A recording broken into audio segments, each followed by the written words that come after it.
My name is Vanessa, 34 years old, and my husband of 10 years just stood in our master bedroom and confessed he has been sleeping with my younger sister for the last 4 years. He expected me to collapse to beg or to scream. Instead, I quietly folded his expensive shirts, handed him a trash bag, and watched the color drain from his face when I made one single phone call. Before I continue this story, let me know where you are watching from in the comments below. Hit like and subscribe if you have ever had to outsmart a toxic family member.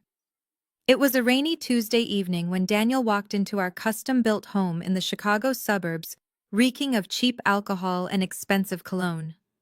He did not bother to greet me, completely ignoring the dinner I had just spent 2 hours cooking. He just marched straight past me into the master bedroom and threw his expensive Italian designer suitcase right onto our pristine white silk duvet cover. I stood in the doorway holding a laundry basket full of fresh towels, waiting for an explanation. He turned to me slowly, adjusted his custom-tailored cuffs, and delivered the devastating blow with a sickening smirk. "I am in love with Brittany," he declared, his voice dripping with utter condescension.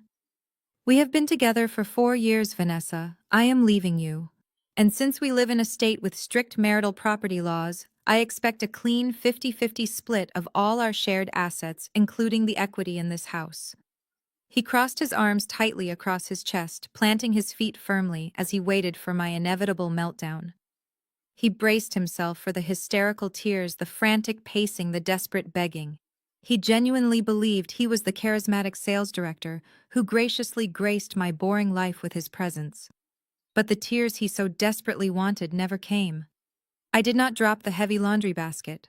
I did not scream or throw things at him. A strange icy calm washed over my entire body.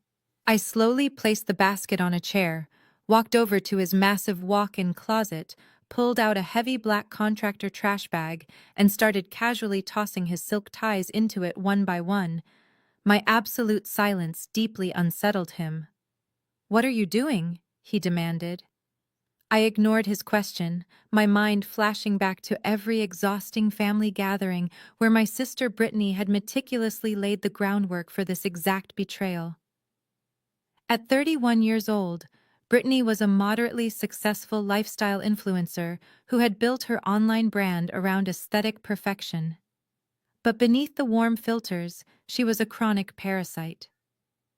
Growing up in our household, if I managed to save my allowance for a silver bicycle, she would throw a violent tantrum until our enabling parents bought her a brand new gold one. When I won a regional debate championship in high school, she suddenly developed a severe anxiety attack that required an entire week of luxury spa treatments, shifting all parental attention back to her and overshadowing my achievement. Our parents always blindly catered to her every whim, constantly labeling her as the deeply sensitive soul of the family. Meanwhile, I was dismissed as the strong, fiercely independent older sister who did not need their warmth. I grew up to manage commercial real estate portfolios for private equity firms. Brittany only knew how to build illusions. As I grabbed another handful of his ties, I vividly remembered our awkward family vacation to a resort in Cabo 3 summers ago. I recalled how Brittany kept wandering out to the private villa pool wearing sheer lace cover-ups whenever Daniel happened to be swimming alone. I remembered the strangely lingering hugs, the quiet inside jokes they hushed the second I walked into the kitchen, the way she would constantly bat her eyelashes and ask him for basic financial advice while ignoring my professional expertise in finance. It suddenly made perfect sense. It was never really about loving Daniel. For Brittany, seducing my husband was simply the ultimate victory in a bitter, one-sided competition that I never even wanted to play. Daniel suddenly lunged forward and grabbed my wrist, pulling me out of my memories. "Did you hear me?" he snapped loudly, his voice rising in genuine panic at my lack of visible emotion. "I am taking half of everything we own. We are going to build a real family together." I pulled my arm away smoothly, looking him dead in his panicked eyes. "You can have her, Daniel," I said softly. "But you are not getting a single dime from me. I had already made absolutely sure of that before you even walked through that door today." Daniel laughed. A loud, sharp bark of amusement echoed off the high ceilings of our master bedroom. He genuinely thought I was bluffing. "You are completely delusional, Vanessa," he sneered, dragging a heavy hand through his perfectly styled hair. "You cannot just snap your fingers and cut me off. We are legally married. The law is the law in this state. But honestly, this exact cold, calculating, and ruthless attitude is exactly why I had to look elsewhere. You drove me to this point." He began pacing the room, pointing an accusing finger directly at my face. "You are utterly obsessed with your real estate portfolios. You spend 80 grueling hours a week staring at spreadsheets and negotiating commercial leases. You are completely devoid of any natural warmth or affection. Brittany actually knows how to make a man feel valued. She listens to my ideas. She makes me feel alive while you just treat me like another one of your sterile business acquisitions." You pushed me right into her waiting arms. "You never even tried to be a real loving wife to me."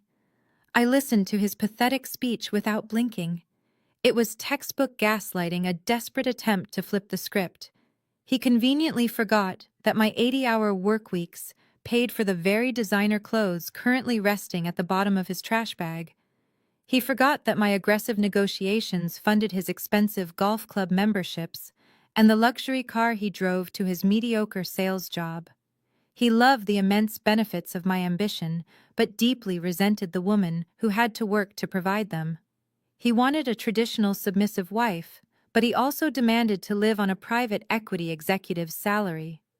Brittany, with her carefully curated online persona and endless free time, was the perfect shiny toy to stroke his incredibly fragile ego. I did not waste a single breath pointing out his hypocrisy. Arguing with a raging narcissist is like screaming directly into a void, and I had much more productive things to do with my limited time. I reached into my pocket and calmly pulled out my phone. "Who exactly are you calling?" he mocked, crossing his arms over his chest. "Your expensive lawyer." "It is Friday night, Vanessa. Nobody is answering your frantic calls right now. You might as well just sit down and negotiate this divorce with me like a rational adult, instead of throwing a childish tantrum." I ignored his taunts completely. My thumb tapped swiftly across the glowing screen, opening my premium smart home security application. Our large house was equipped with a top-of-the-line system, all registered exclusively under my personal email and paid for by my separate accounts. With 3 quick taps, I completely wiped his biometric fingerprint access from the front door keypad. Next, I permanently disabled his remote access to the garage, ensuring his prized sports car would be locked outside in the freezing Chicago rain. I reset the master alarm code and revoked his guest privileges on our main network. In less than 40 seconds, he was digitally erased from the entire property. "What are you doing on that phone?" he demanded loudly, stepping closer to me. His arrogant posture faltered slightly as a bright notification chimed on his own device, alerting him that his smart home access had been permanently revoked. His face flushed bright red with sudden indignation and shock. I looked up, meeting his angry gaze with absolute chilling indifference. "I am securing my perimeter," I replied calmly, "and now I am going to make the only phone call that actually matters to me tonight." I closed the security application and opened my personal contacts. I scrolled right past my parents, who I knew would inevitably side with their precious golden child, and tapped on a name I rarely called but deeply respected. Jamal. Jamal was Brittany's husband. He was a brilliant 33-year-old African-American anesthesiologist working at one of the top hospitals in the entire city. While Brittany spent her lazy days unboxing free promotional packages and staging aesthetic coffee photos for her gullible followers, Jamal was literally saving lives and working grueling 12-hour shifts to bankroll her extravagant lifestyle. He was quiet, highly intellectual, and completely devoted to a woman who was currently destroying his life behind his back. Jamal and I were the forgotten outsiders in this toxic family dynamic. We were the silent financial pillars, the responsible ones, the ones expected to quietly foot every bill and endure the blatant disrespect, while Daniel and Brittany played their twisted, selfish games. The phone rang twice before Jamal answered. His voice was deep, steady, and exhausted, likely echoing from a quiet hospital break room. "Hello, Vanessa," he answered, sounding slightly surprised to hear from me at this late hour. "Is everything all right with you and the family tonight?" I took a deep breath, staring directly into Daniel's suddenly terrified eyes. Daniel lunged forward, finally realizing who I had on the other end of the line, but I stepped back smoothly, holding my hand up in a sharp, undeniable gesture of warning. "Jamal," I said, my voice cutting through the heavy silence of the bedroom like a blade. "I need you to listen to me very carefully. Daniel is standing in my bedroom right now. He just packed his bags and confessed that he has been having an affair with your wife for the last 4 years." The line went completely dead for what felt like an eternity. The only sound filtering through the speaker was the rhythmic, distant beeping of a heart monitor from wherever Jamal was standing in the hospital. In my bedroom, Daniel was paralyzed. The smug, arrogant grin he wore just minutes ago had completely vanished, replaced by the sheer terror of a coward who suddenly realized his actions had real-world consequences. He desperately reached for my phone, his hands shaking, but I smoothly pivoted away, keeping the device pressed firmly to my ear. "Are you absolutely certain about this, Vanessa?" Jamal finally asked. His voice did not break. It did not rise in pitch. It was terrifyingly flat, carrying the clinical precision of a man who routinely held the lives of patients in his hands. "He is standing right in front of me with a packed suitcase," I replied. My eyes locked onto Daniel as he frantically mouthed the word "stop." "He just demanded half of my assets and proudly declared they are going to build a family together." I heard the faint sound of a heavy door closing on Jamal's end, sealing off the hospital noise. "I need you to put me on speakerphone," he instructed quietly. I pressed the button and held the phone up between us. Daniel flinched as if the device was a loaded weapon. "Daniel," Jamal said smoothly, his tone devoid of any rage. "Is it true?" Daniel stammered, his chest heaving as he desperately tried to regain his footing. "Jamal, listen to me, man. It just happened. We fell in love.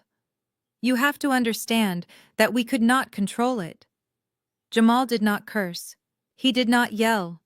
He simply hung up on Daniel and called me right back.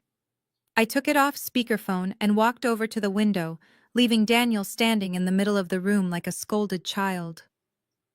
"Let us look at the timeline," Jamal said, his voice dropping into a low, strategic murmur. "Last October, when Daniel told you he was at that regional sales summit in Miami. Do you remember the dates? October 12th through the 16th. I answered immediately, my mind pulling the data instantly. Brittany told me she was on a sponsored brand trip to South Beach those exact same days. Jamal replied, the pieces clicking together with devastating clarity. "I paid for her first-class upgrade and gave her my credit card to cover her meals, because her sponsor allegedly messed up the travel budget." I closed my eyes, feeling a fresh wave of disgust. Daniel used my corporate travel miles for his flight to Miami. They literally financed their romantic getaway, using our hard-earned money. This was the ultimate tragedy of Jamal. He was a deeply brilliant, self-made African-American man who had fought tooth and nail through a brutal medical residency to become one of the most respected anesthesiologists in the state. He grew up with nothing and built an empire on his own intelligence and relentless work ethic. When he met Brittany, he fell for her charming facade. He genuinely believed in her potential and poured his vast resources into her dreams. He financed the expensive lighting equipment for her online content. He paid the lease on her luxury vehicle so she could maintain her wealthy influencer image. He funded every designer handbag, every cosmetic procedure, and every extravagant vacation, all while she secretly mocked him and slept with my useless husband. The Cabo trip 3 years ago, Jamal continued, his voice growing colder by the second. She claimed she was feeling severely depressed and needed a solo wellness retreat in Mexico. She cried for 2 days until I booked her a private villa. That was the exact same week Daniel took a sudden leave of absence from work, claiming he needed a mental health reset, I confirmed, gripping the phone tighter. We were both working ourselves into the ground to provide for 2 adult toddlers who were busy playing house behind our backs. A heavy, terrifying silence settled between us. It was the silence of two intelligent, driven people who had just realized they were the victims of a massive, prolonged con. We did not need to scream or cry. We simply needed to execute a plan. "Are you safe right now?" Jamal asked, his protective instinct kicking in, despite his own world collapsing. "He is locked out of my security system and has zero access to my personal accounts," I assured him. "I am perfectly fine." "What are you going to do?" "My shift ends in exactly 10 minutes," Jamal stated, his voice ringing with absolute chilling resolve. "I am going to leave this hospital, drive straight to my condominium, and remove the parasite from my home. Do not let Daniel leave your sight until I tell you." I hung up the phone and slipped it into my pocket. Daniel was pacing near the foot of the bed, his expensive shoes squeaking awkwardly against the hardwood floor. He looked like a trapped animal, desperately trying to formulate a new manipulation tactic now that his grand exit had been derailed. I did not say a single word to him at all. I simply walked over to my vanity, opened my laptop, and waited. 2 minutes later, my phone vibrated with a text message from Jamal. It was a secure link to his front door security camera. I clicked the link, expanded the video, and watched the live broadcast of my sister facing her imminent downfall. The camera angle provided a perfect view of the brightly lit hallway outside Jamal and Brittany's beautiful luxury downtown penthouse. For 10 minutes, the hallway was empty. Then the elevator doors slid open.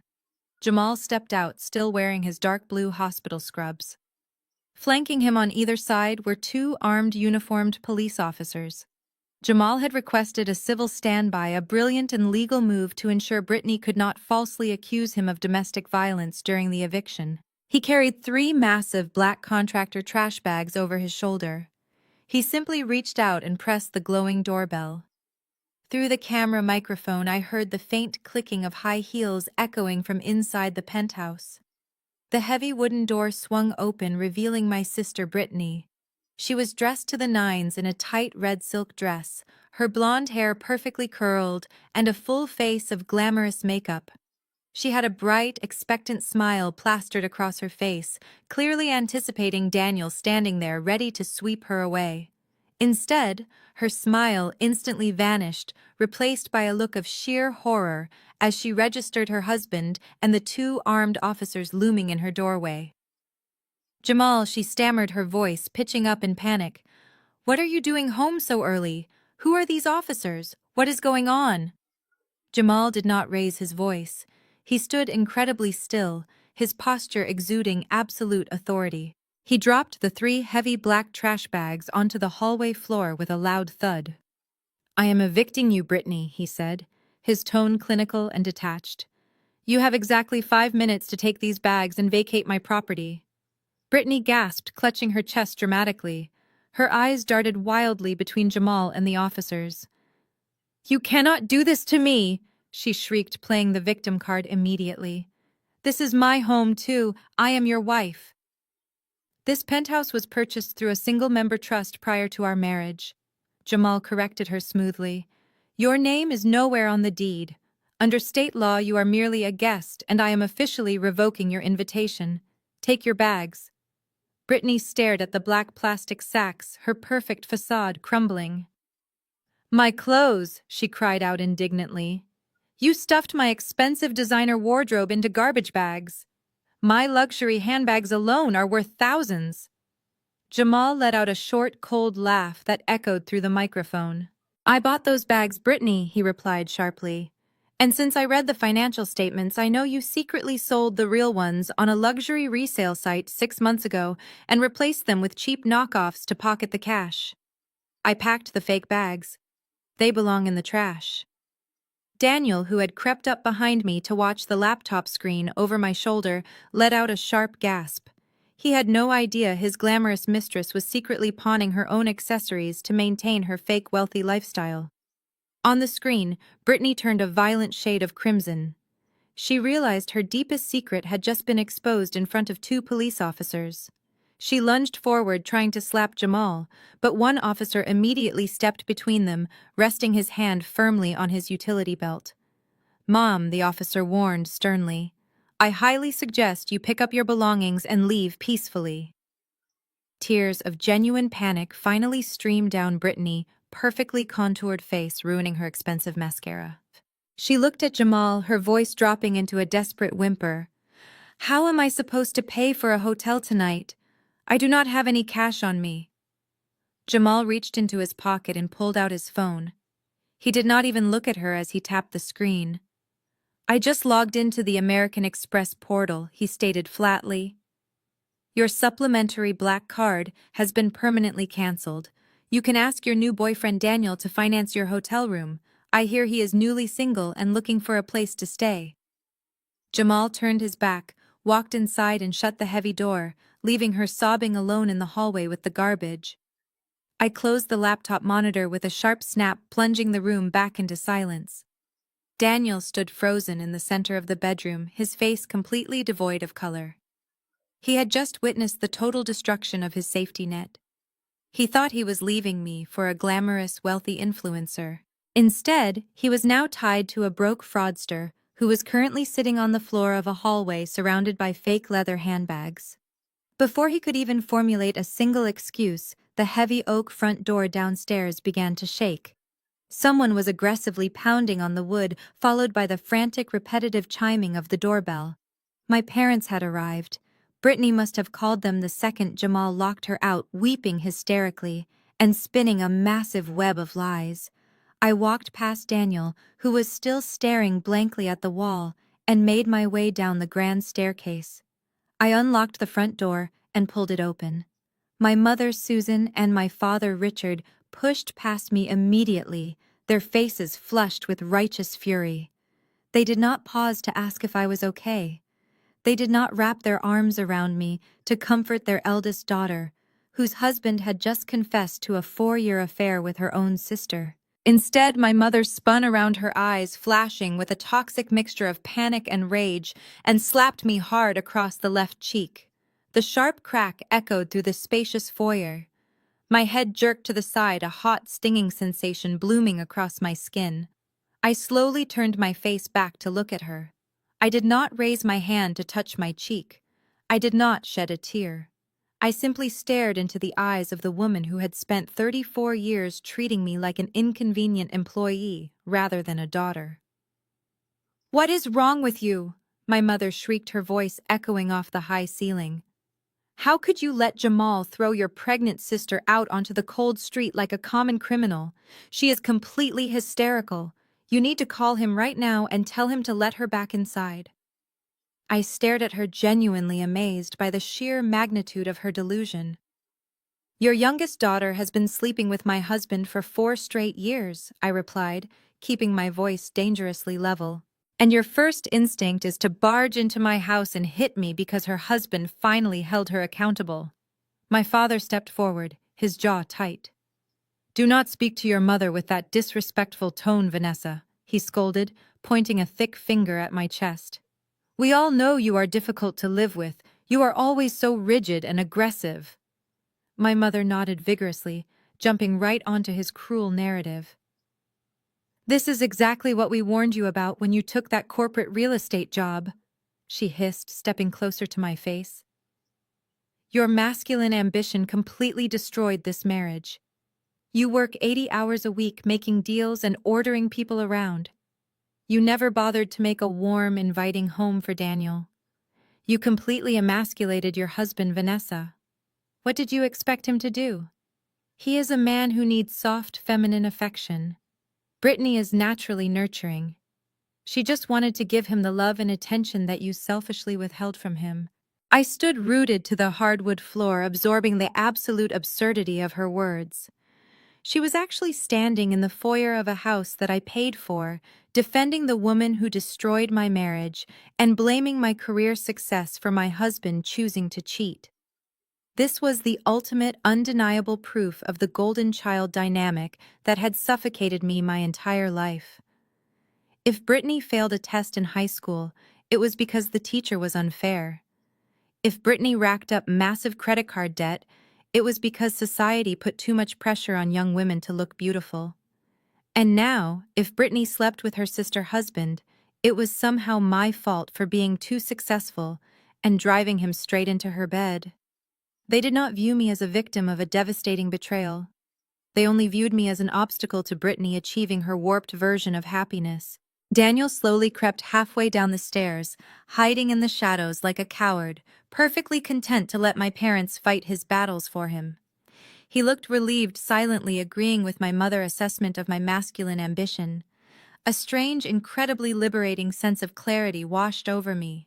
For years I had exhausted myself trying to earn the love and respect of Richard and Susan. I paid for their anniversary trips. I bailed them out whenever their roof unfortunately leaked. And now standing in my own foyer watching them defend the very people who had just decimated my life, I realized I owed them nothing.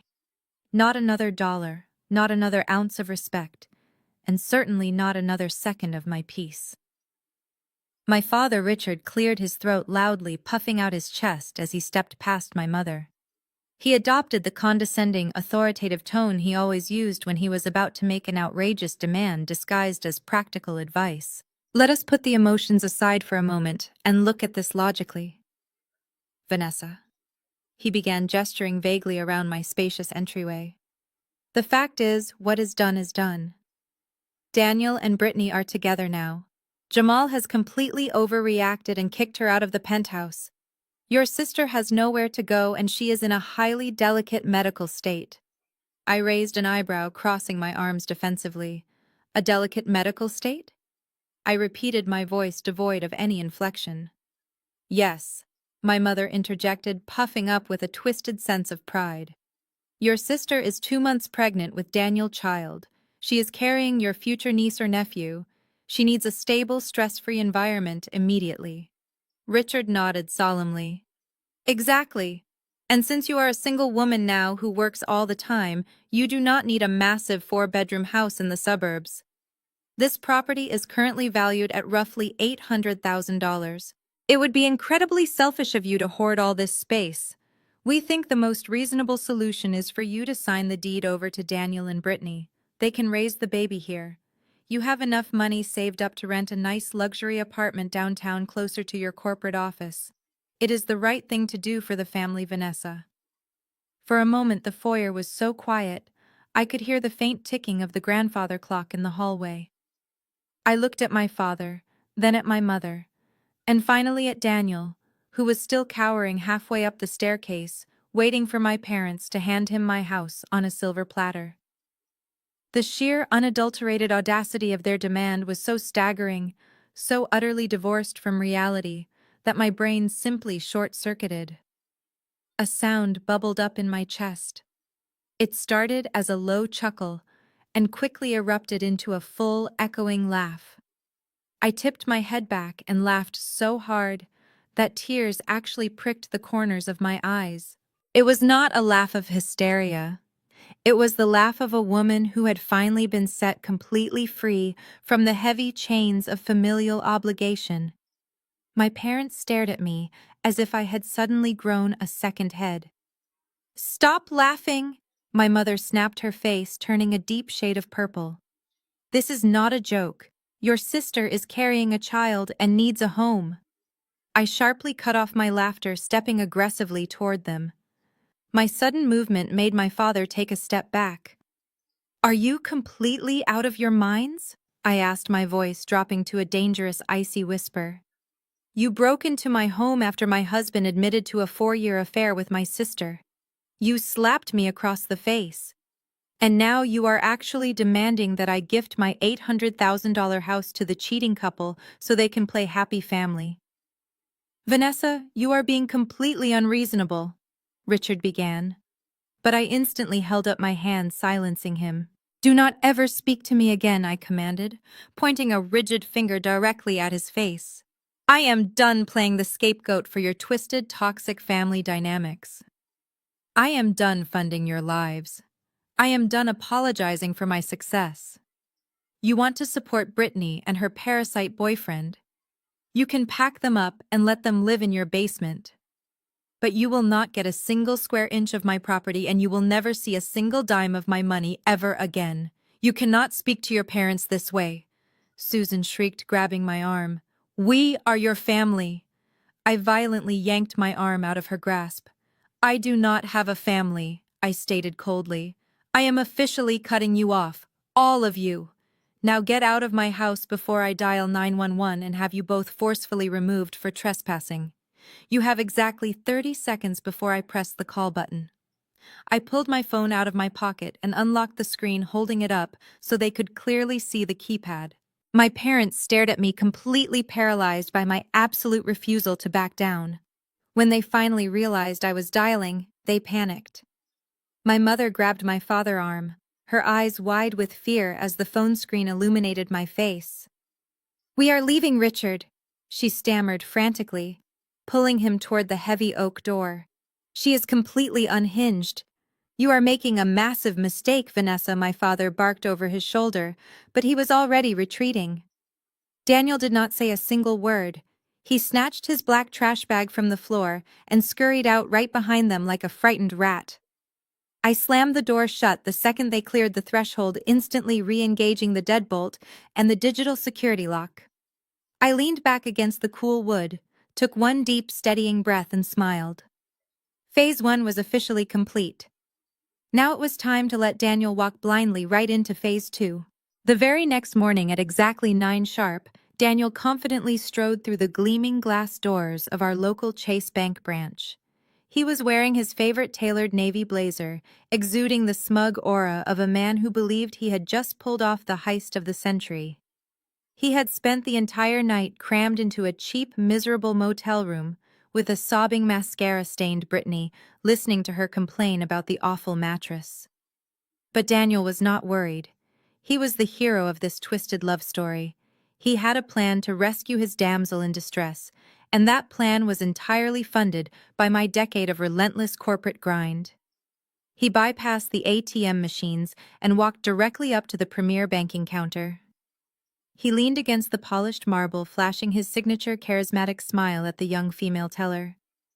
"Good morning," he said smoothly, sliding his platinum debit card and his driver license across the counter. "I need to make a rather large transfer today. Just consolidating some assets to secure a luxury long-term rental property downtown. You know how it is when you are expanding the family and need an immediate upgrade." The young teller smiled politely, taking his cards and typing his information into her computer. "Absolutely, sir," she replied pleasantly. "Give me just one moment to pull up your joint profile." As he waited, Daniel adjusted his expensive watch, a gift I had purchased for his 30th birthday, and let his mind wander to his impending victory. In his arrogant, narrow mind, I was just a rigid, emotionally stunted workaholic who lacked the basic street smarts to anticipate his brilliant moves. He assumed I was currently sitting on the floor of our master bedroom, weeping over my ruined marriage and desperately trying to figure out how to win him back. He figured I was too paralyzed by heartbreak to even think about our finances. After all, the joint savings account had exactly $200,000 sitting in it cash. I had aggressively saved from my annual corporate bonuses over the past 5 years. He planned to drain the entire account, wire the funds directly to a private account solely in his name, and rent a lavish penthouse Airbnb to prove to Brittany that he could provide the luxurious lifestyle Jamal had ripped away. She would shower him with the empty, superficial praise he thrived on. He imagined posting photos of their new lavish life on social media, rubbing his triumph in my face. It was the perfect revenge against the woman who made him feel inferior.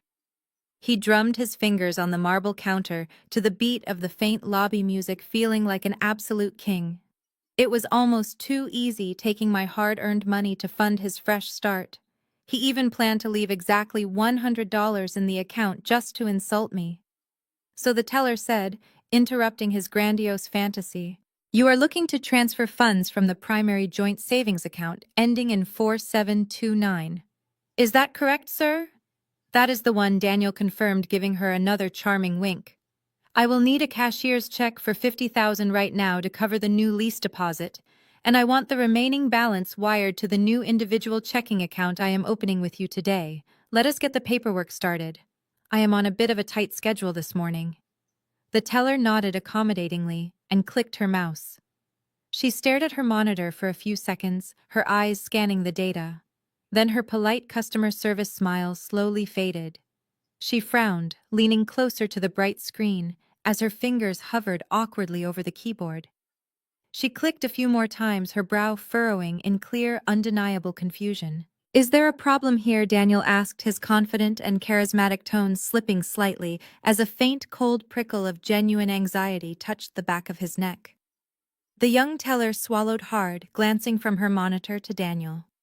"Sir, I am so sorry, but it appears there are no funds available in this account.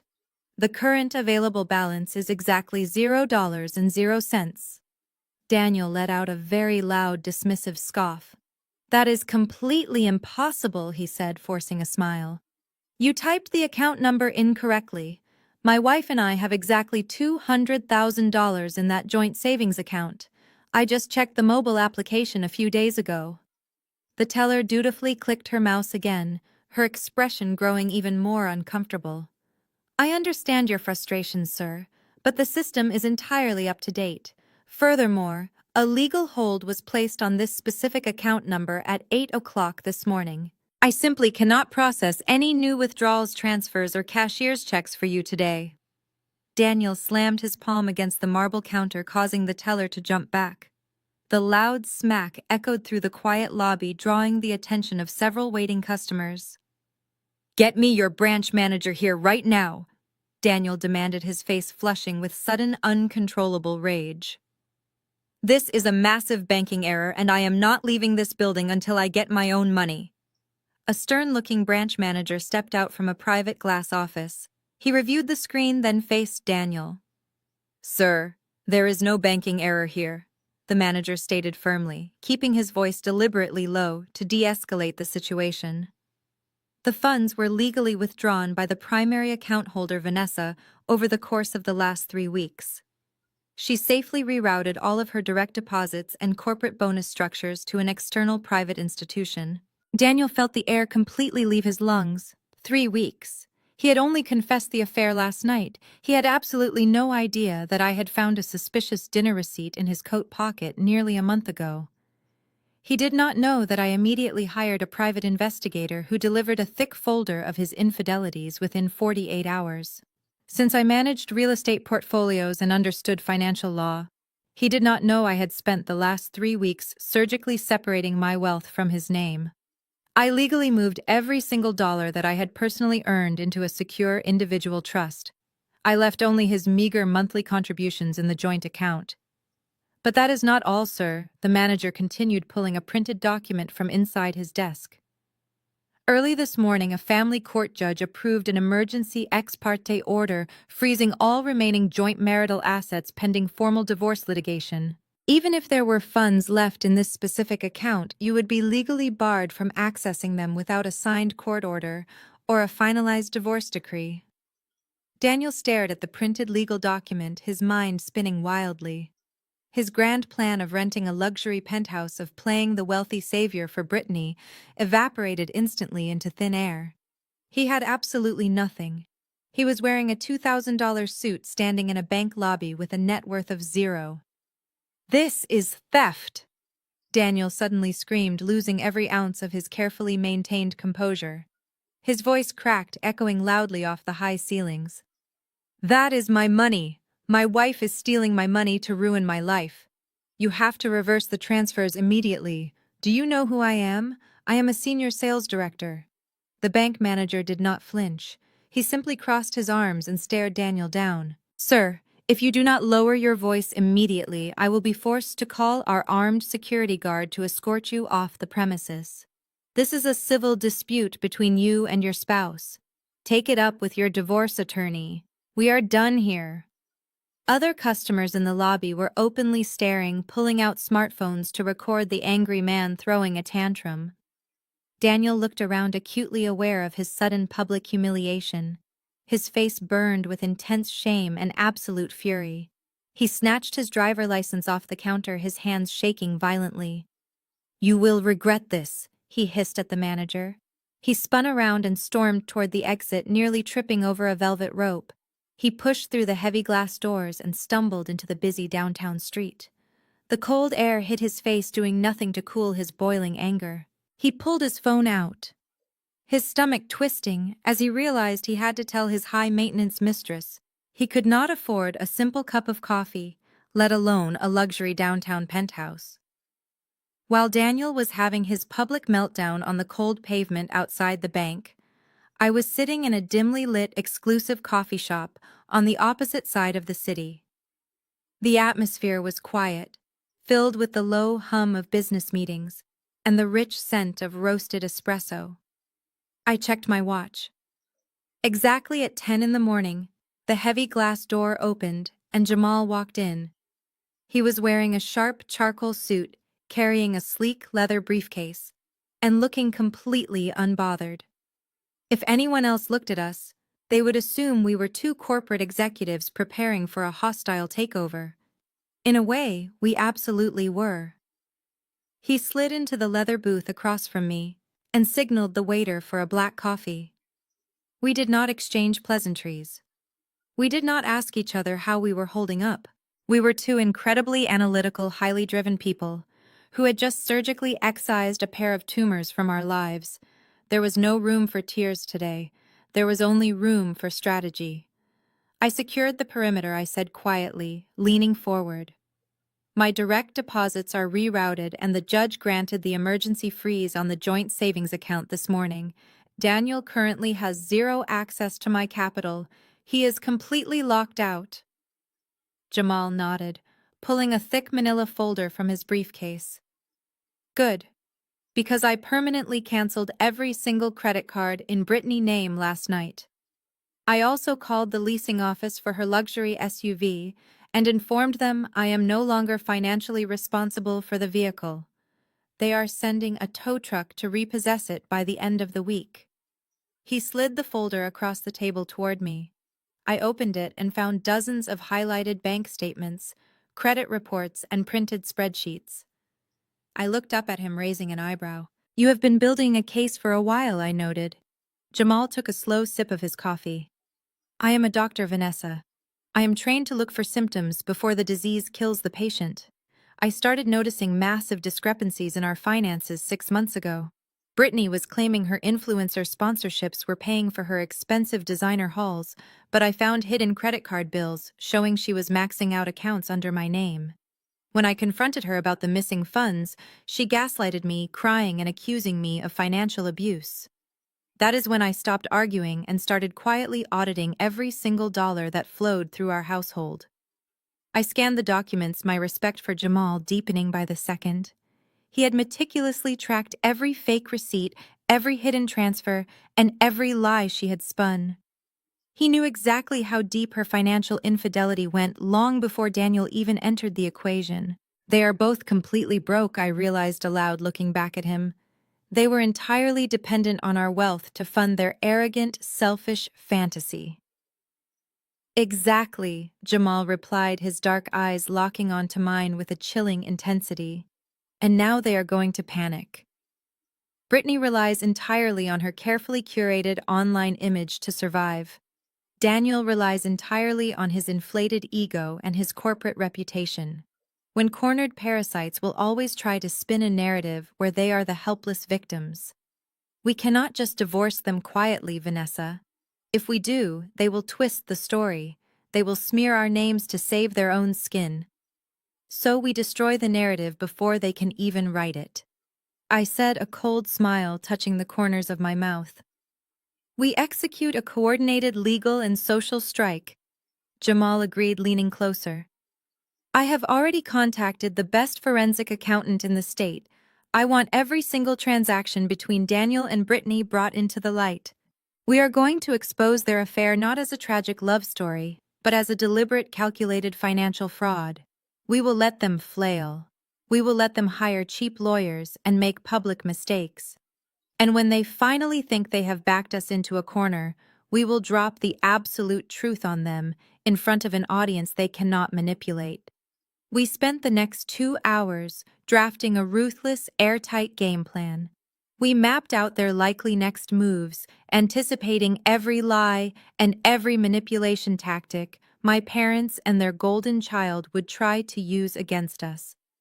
By the time we walked out of that coffee shop, we were no longer just betrayed spouses. We were an impenetrable alliance, holding the matches and patiently waiting for Daniel and Brittany to douse their own lives in gasoline. I took the folder. Jamal paid the bill, stepping into the sunlight. War had started, and we were 10 steps ahead. By the time I drove back to my house and settled into my home office, Brittany had already made her first predictable move. She did what every exposed narcissist does when their back is against the wall. She weaponized her audience. My phone suddenly vibrated off the edge of my mahogany desk, followed by a relentless rapid-fire sequence of notifications.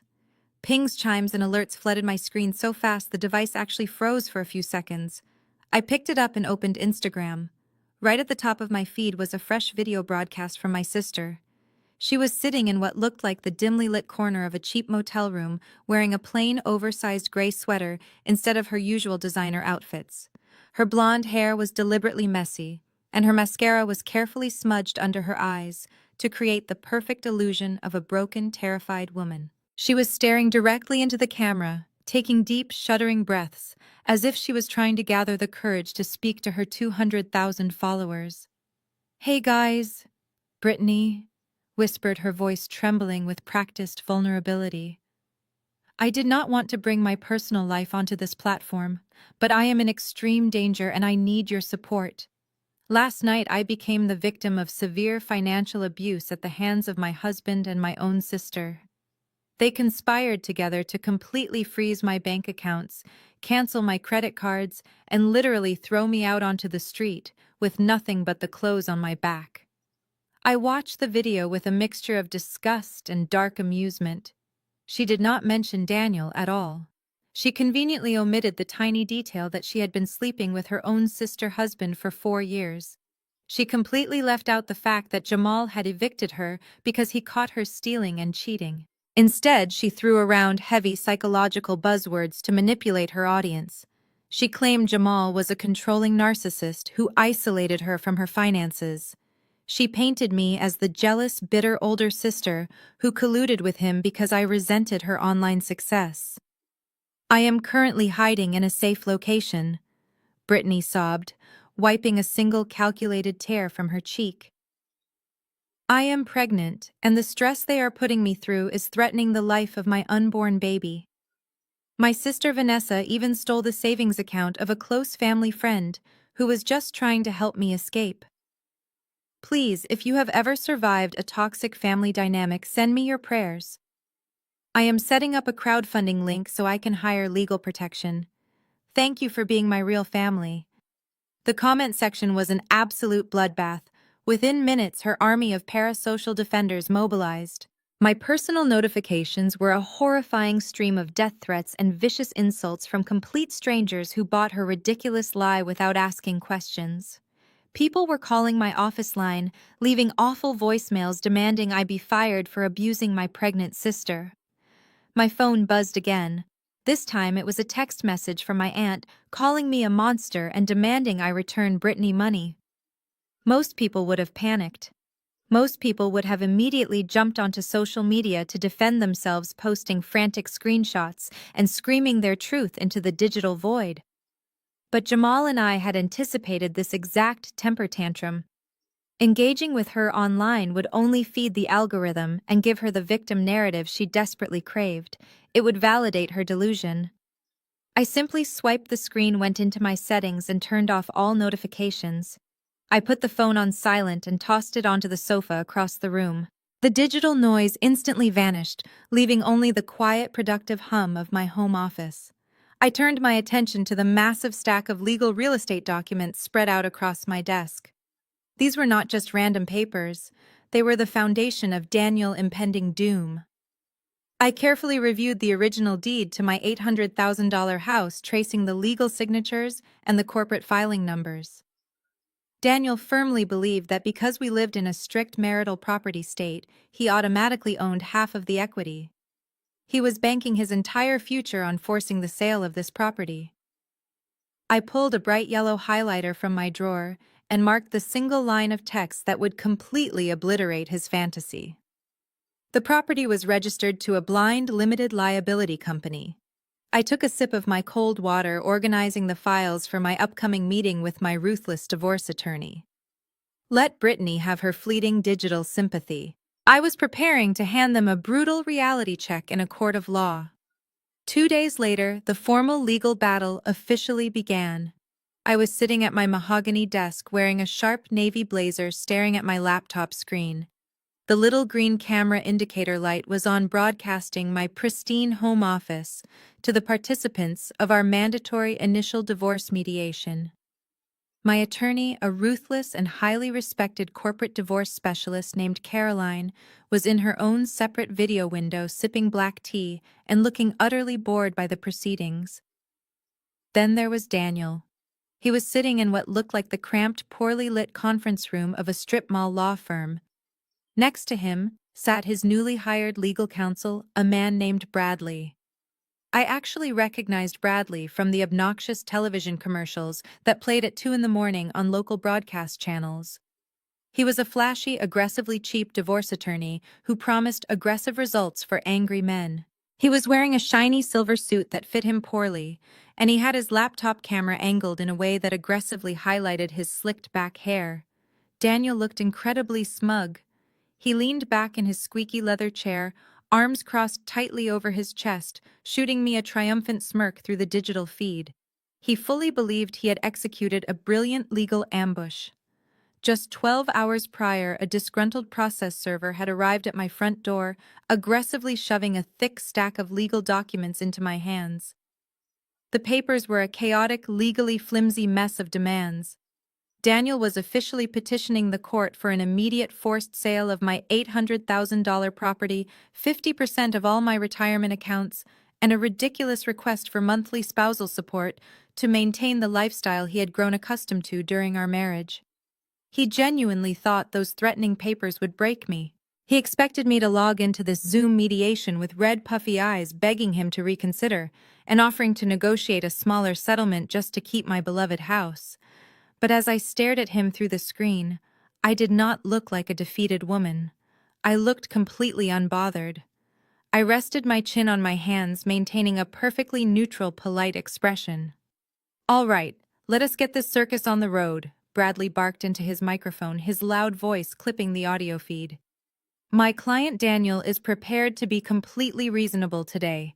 We are not looking for a drawn-out trial. We simply want what is legally and rightfully his under the community property statutes of this state." Caroline slowly lowered her teacup.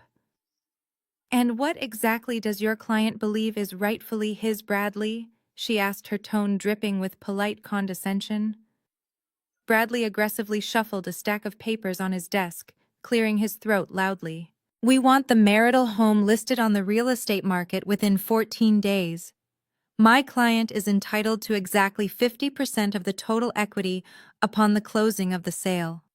Furthermore, we are demanding the immediate unfreezing of the joint savings account, and we want a formal order of temporary spousal support while Daniel seeks a new permanent residence. His current living situation is highly stressful and completely unacceptable, especially since he is expecting a child with his new partner." I watched Daniel puff out his chest slightly as Bradley spoke. This was exactly who Daniel was at his absolute core.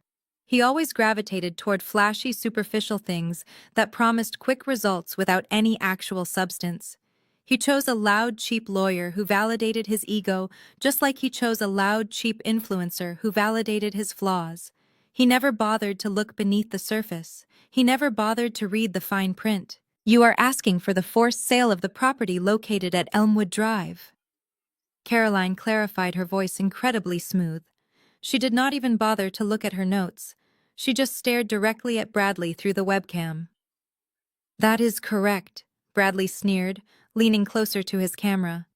"And if your client refuses to list the house voluntarily, we will petition the judge to hold her in contempt and force an auction. My client contributed to the household maintenance for 10 years. He mowed the lawn. He has established clear, undeniable sweat equity in that property. We are not walking away from $500,000 just because your client is bitter about a little infidelity." Daniel nodded vigorously in agreement, flashing me another arrogant, pathetic smirk. He thought he had me backed into an inescapable corner. He thought his loud lawyer and his aggressive threats would intimidate me into handing over my hard-earned wealth. He thought the law was automatically on his side simply because he wore a wedding ring while I paid the mortgage. I did not react. I simply reached for my glass of cold water, took a slow, refreshing sip, and nodded slightly at Caroline. It was time to let Daniel speak his piece before we dismantled his entire reality. I watched him whisper something to Bradley, both of them chuckling, as if they had already cashed the settlement check. They were completely blind to the massive legal trap they had just eagerly walked right into. The mediation was about to shift gears entirely. Caroline leaned forward, resting her forearms on her glass desk. "That is a passionate argument, Bradley," she began evenly. "However, it is entirely legally irrelevant. We will not be listing the property for sale, nor will we be negotiating any division of its equity, because there is no marital equity to divide." Daniel barked a laugh, slapping his hand against his table. "You cannot just say no," he interrupted aggressively. "I lived in that house for a decade. It is our marital home." Caroline did not even look at Daniel. She kept her eyes fixed firmly on his attorney. "Bradley, I assume you actually pulled the property deed before drafting these ridiculous demands," she asked smoothly. Bradley shifted uncomfortably, his confident demeanor faltering. "Of course I pulled the deed," he replied defensively. "The property is registered to a corporate entity, Apex Holdings, LLC. Since Vanessa is the primary breadwinner, we know she is the principal, making those assets subject to community property division." Caroline smiled a terrifying predatory smile. "You are half right, Bradley," she said, holding up a sleek black folder. "Apex Holdings, LLC owns the property. However, if you had pulled the original articles of incorporation, you would have discovered a crucial timeline. I formed this LLC for Vanessa exactly 14 months before she married your client. It was funded entirely by her premarital assets. The LLC purchased the house before the wedding." Daniel's face contorted in confusion. "What is she talking about?" he demanded. Bradley's face had gone completely pale. He was frantically typing into his laptop, searching the state corporate registry. "Allow me to translate," Caroline continued. "Vanessa is the sole member of the LLC. The LLC owns the house. Because the entity was established prior to the marriage and marital funds were never commingled to pay the mortgage, the house is considered separate, untouchable property. Daniel's name is nowhere on the deed, the mortgage, or the operating agreement. He is entitled to exactly 0% of the equity." "That is a lie," Daniel shouted, his voice cracking with panic. "I contributed. I bought the new refrigerator last year. I paid a landscaping company to put in the new garden. That is sweat equity. You cannot just erase my contributions." "Buying a refrigerator does not magically grant you an ownership stake in a corporate-owned property," Caroline replied coldly. "At best, it makes you a generous tenant. If you would like, we can cut you a check for the depreciated value of a used refrigerator, which is roughly $300. But you are getting absolutely nothing else from that house." The silence that followed was incredibly heavy. I watched Bradley through the Zoom window. The flashy, aggressive lawyer was no longer looking at Caroline. He was staring directly at Daniel, and the realization hitting him was almost palpable. Bradley was a lawyer who worked strictly on contingency and retainers funded by large settlements. He had taken Daniel's case, expecting a massive payday from an $800,000 house sale. Daniel stammered, his arrogance completely evaporating. "Say something. Fix this. Tell her she is wrong." Bradley slowly closed his laptop. He did not look angry. He just looked deeply annoyed. "Daniel," he said flatly, ignoring the webcam entirely, "you told me you were a joint owner of the property. You told me you had a $200,000 savings account that was only temporarily frozen. It is ours." Daniel pleaded, sweat beginning to bead on his forehead. "We just have to fight her for it. You said you could get me half." I said I could get you half of your legally shared marital assets, Bradley corrected sharply. But you do not have any. Your bank account is empty. Your wife secured her income and the house is locked behind a premarital corporate shield. You are completely broke, Daniel. Bradley stood up, grabbing his cheap leather briefcase. This mediation is over, he announced to the camera. Caroline Vanessa. I formally withdraw as counsel for Daniel. You will receive my official notice of withdrawal filed with the court by this afternoon. Wait, where are you going? Daniel yelled, jumping out of his chair and grabbing Bradley's arm. You cannot just leave me here. We are in the middle of a legal proceeding. Bradley yanked his arm away with a look of pure disgust. I do not work for free, Daniel, he snapped. You lied to me about your financial standing and you have absolutely no way to pay my billable hours. Good luck fighting your wife alone. You are going to need it. Bradley walked out of the conference room, slamming the door shut behind him. Daniel was left standing alone in the cramped room, staring blankly at the webcam. He had no money, no house, no lawyer, and nowhere to hide.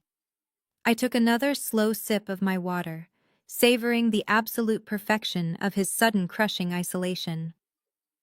While I was successfully dismantling Daniel and his pathetic legal strategy in my home office, Jamal was executing his own silent strike across town. He had just finished a grueling 12-hour shift at the hospital, but he was not resting. He was sitting at his heavy glass dining table, surrounded by the stark quiet of the luxury penthouse he had rightfully reclaimed from Brittany. He opened his personal laptop and navigated directly to the employee benefits portal of his hospital network. Because Jamal was a senior anesthesiologist, his wife had been covered under his premium healthcare plan. Every medical claim she filed generated a detailed explanation of benefits document directly to his secure account. He simply had to read his own insurance statements. Jamal poured himself a glass of ice water and began sorting through the digital claims from the past 3 months. He was specifically looking for the billing codes related to the pregnancy she was currently weaponizing to gain public sympathy. Brittany was heavily pushing the narrative that she was carrying Daniel's child, using the unborn baby as her ultimate shield against criticism. But Jamal was a highly trained medical professional. He did not operate on emotions or social media narratives. He operated purely on raw biological data. He found the first claim submitted by a high-end boutique obstetrics clinic located in a wealthy suburban neighborhood. It was for a preliminary blood test and a dating ultrasound performed exactly 2 weeks ago. Jamal clicked on the itemized billing receipt, his eyes scanning the complex alphanumeric medical codes. He cross-referenced the diagnostic codes with the clinic's standard billing protocols. The ultrasound code confirmed a specific gestational age. She was exactly 9 weeks and 4 days pregnant at the time of that appointment. Jamal reached for a notepad and a sleek silver pen. He started counting backward on the calendar, calculating the precise window of conception with clinical accuracy. He subtracted the weeks and days, landing squarely on a specific week in late August. He stared at the date circled in dark blue ink. A deep furrow formed between his brows. He knew for an absolute fact that Daniel had been out of the country during that exact week. I had mentioned it during our initial strategy meeting. Daniel had been sent to London for a mandatory corporate sales conference, and I had stayed behind in Chicago to close a massive commercial acquisition. Daniel and Brittany were physically thousands of miles apart during the only biological window where that child could have been conceived. Jamal felt a cold rush of adrenaline. He pulled up his personal credit card statements from that same week in August to see exactly where his wife had been while Daniel was in Europe. He scrolled rapidly, matching the dates. Brittany had charged $3,000 to his American Express card for a 5-day stay at a luxury wellness resort in Sedona. She had claimed she desperately needed a digital detox to reset her mental health. The timeline did not align with Daniel at all. Brittany was not pregnant with my husband's child. She was pregnant with someone else, and she was deliberately using Daniel's inflated ego and desperate need for validation to secure a new financial provider now that Jamal had caught her stealing. She knew Daniel was an easy target, a man gullible enough to accept the paternity without demanding a single medical test because he loved the idea of playing the heroic father figure. Jamal picked up his phone and dialed my number. I answered on the second ring, still riding the high of watching Bradley abandon Daniel on live video. Vanessa, Jamal said, his voice dropping into a low, extremely focused register. I need you to listen to me very carefully. I just pulled the insurance billing codes for the dating ultrasound your sister had 2 weeks ago. I leaned back in my chair, suddenly highly alert. Did she fake the entire pregnancy, I asked? No, Jamal replied smoothly. The pregnancy is completely real. The billing codes confirm a viable heartbeat. But the timeline of conception is mathematically impossible for Daniel. He was in London during the exact window she conceived. The baby does not belong to your husband. I sat perfectly still, absorbing the sheer magnitude of what Jamal had just uncovered. Daniel was currently risking his entire financial future and living in a cheap motel to protect a woman actively carrying another man's child. He destroyed my life for a lie. The woman he sacrificed everything for was scamming him just as hard as she was scamming everyone else. We needed to figure out exactly who she was with in Sedona, Jamal stated quietly. Whoever she was with is the real father. Daniel has no idea. I heard the rapid clicking of Jamal typing on his keyboard through the phone speaker. Give me 60 seconds, he murmured. Brittany documents every single second of her superficial life on social media. She might have been smart enough to hide her financial theft for a while, but she is far too addicted to the external validation of her followers to hide a luxury vacation, even if she scrubbed the main feed she is tagged somewhere. I waited in complete silence, my mind racing with the catastrophic implications of this new information. Daniel threw away a 10-year marriage, an $800,000 house, and a comfortable lifestyle to play the virile patriarch to my sister. He was so arrogant, he never bothered to ask for a basic paternity test. He just blindly accepted her word because it perfectly fed his massive ego. Found it. Jamal announced, his voice slicing through my thoughts. The absolute idiot created a dedicated highlight reel for her Sedona trip and forgot to make it private. I am sending you the link right now. Check your messages. My phone buzzed. I opened the link and was immediately transported to a digital archive of my sister, supposedly healing her mental health in the Arizona desert. The first photos were exactly what you would expect. A perfectly plated avocado toast, a panoramic view of the Red Rock Canyons, and a video of her doing yoga. But as I tapped through the stories, a recurring figure began to emerge in the background. It was a man. He was tall, heavily tattooed, and built like a professional bodybuilder. Look at the video from day 3, Jamal instructed coldly. I tapped the screen. The video showed Brittany laughing hysterically while sitting on the shoulders of the heavily tattooed man in the pool. The caption across the screen read, "Best private fitness retreat ever," with a glowing heart emoji, tagging a handle called Tyson Fit. Tyson is her personal trainer, I realized aloud, feeling absolute disgust. I remember her bragging to my mother about hiring him last summer. She claimed he was helping her get into peak shape for brand deals. He certainly helped her with something, Jamal replied sharply. I pulled up Tyson's public profile. He posted a photo from that exact Sedona resort on the exact same dates. The caption talks about an amazing private couple's fitness journey. He is the biological father, Vanessa. The math is undeniable. Brittany got pregnant by her muscle-bound trainer in Arizona while Daniel was in London. When she realized Tyson could not afford her luxury lifestyle, she conveniently pinned the pregnancy on the corporate husband she was already sleeping with. The sheer audacity of her plan was almost breathtaking. She manipulated 3 different men simultaneously. She used Jamal for his immense wealth. She used Tyson for physical entertainment. And she used Daniel as the ultimate gullible scapegoat to secure her future once her marriage imploded. Are you going to send these screenshots to Daniel? Jamal asked. I stared at the image of Brittany and Tyson laughing in the pool. A familiar icy calm washed over me. No, I answered firmly. If we tell Daniel right now, he will completely panic. He will confront her in that cheap motel room, they will scream at each other in private, and they will desperately try to cover it up to save face.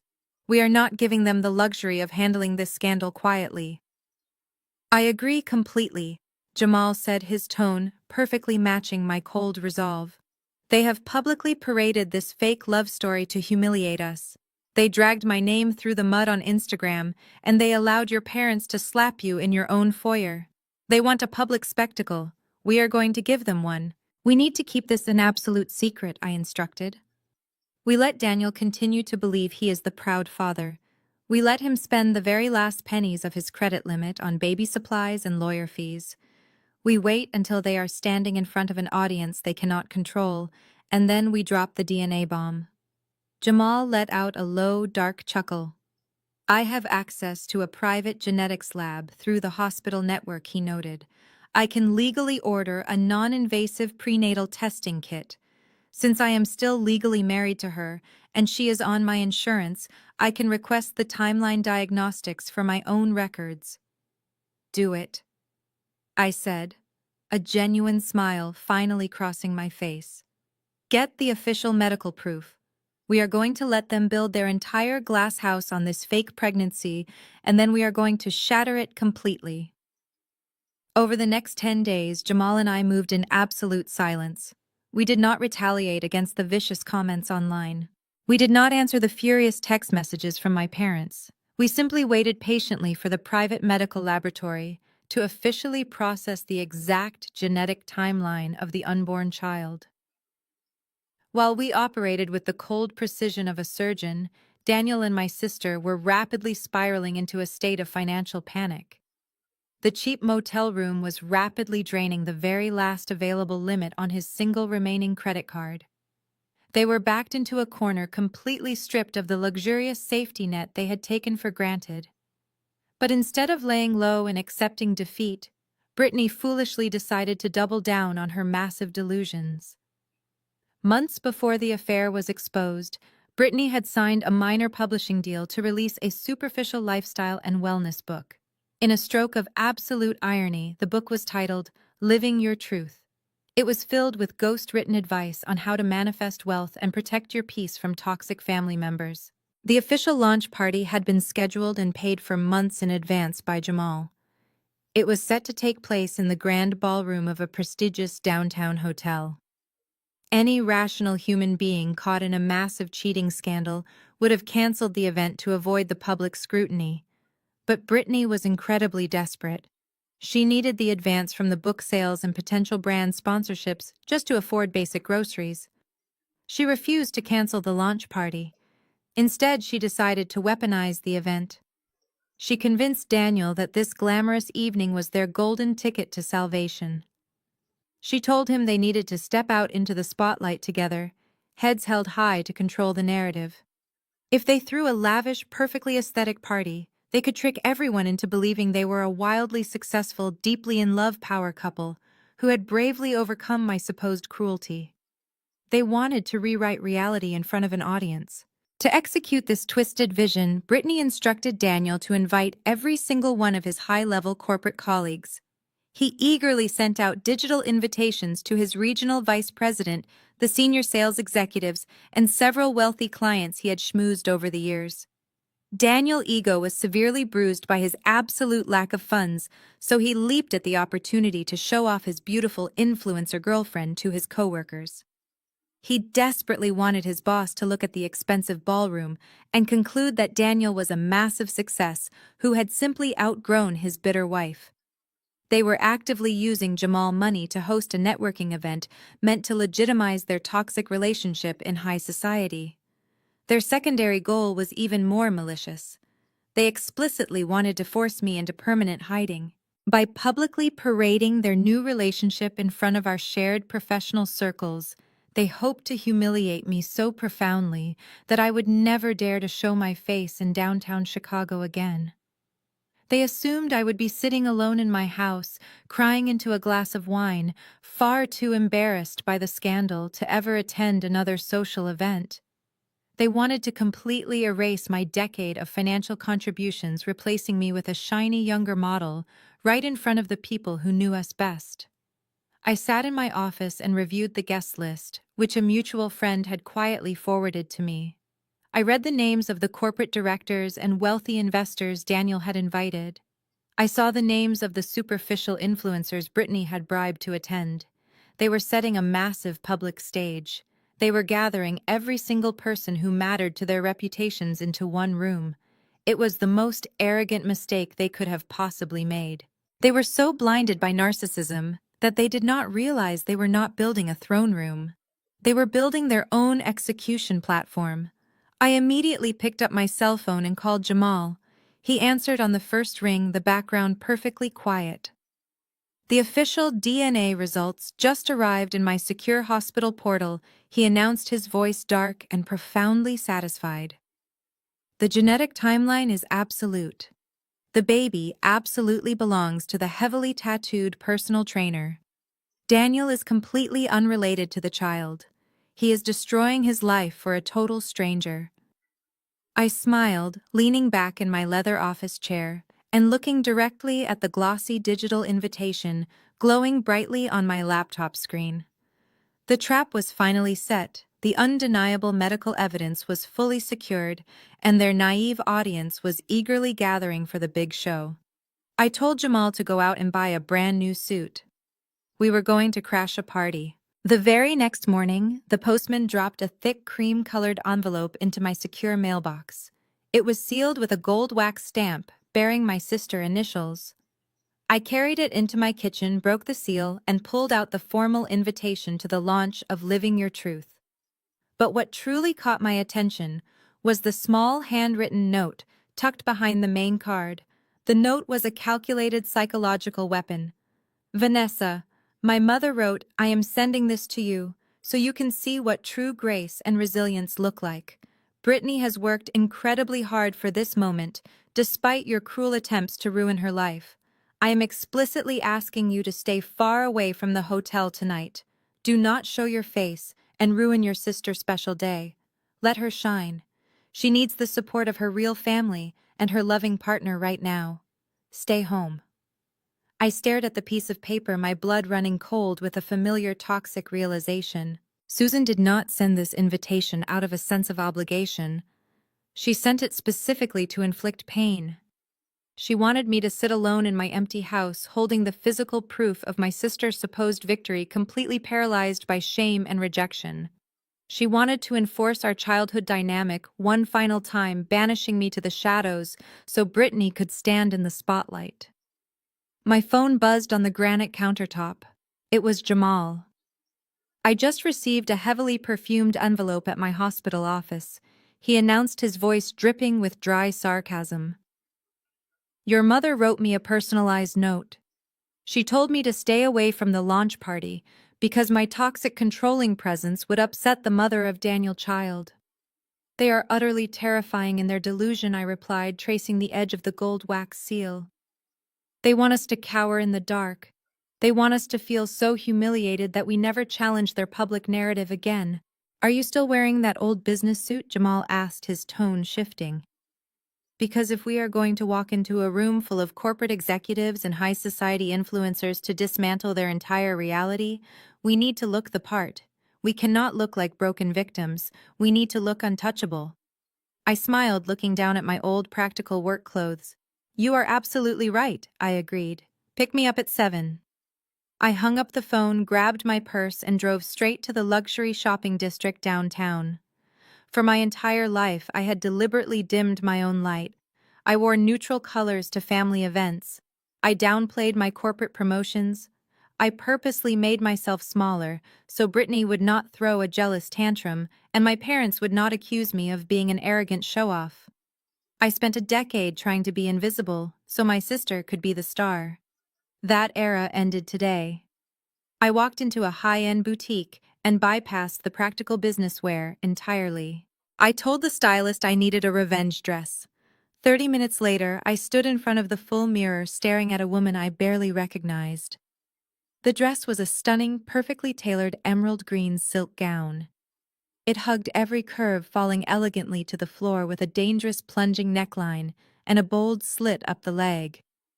It was not the dress of a weeping, discarded wife. It was the armor of a woman who owned the entire room. I paired it with diamond drop earrings I had bought myself for a major real estate closing, and a pair of sleek black stilettos. At exactly 7 o'clock, a pristine black luxury town car pulled up to my driveway. The tinted window rolled down, revealing Jamal sitting in the back seat. He looked absolutely lethal. He wore a custom-tailored charcoal suit, exuding a quiet wealth Daniel could never hope to replicate. I locked my front door and walked down the driveway, the emerald silk catching the evening light. Jamal stepped out of the car, offering me his hand with a respectful nod. "You look like a CEO about to execute a hostile takeover," he observed smoothly. "That is exactly the plan," I replied. I smiled, sliding into the plush leather seat of the town car. The heavy doors clicked shut, sealing us inside. The city lights blurred past the tinted windows as we headed downtown. I smoothed the emerald silk over my knees, my heart beating with a steady, fierce rhythm. I felt no fear. I only felt the pure, unadulterated thrill of the impending reckoning. This was no longer just about a divorce. This was about eradicating a lifetime of disrespect. "Let us go support my sister on her special day." As the town car navigated through the heavy downtown traffic, I reached into my designer clutch and pulled out my tablet. Before I could fully enjoy the destruction of my sister this evening, there was one final piece of the puzzle I needed to share with Jamal. Earlier that afternoon, while I was getting ready for the party, my attorney, Caroline, had forwarded me the preliminary forensic accounting report.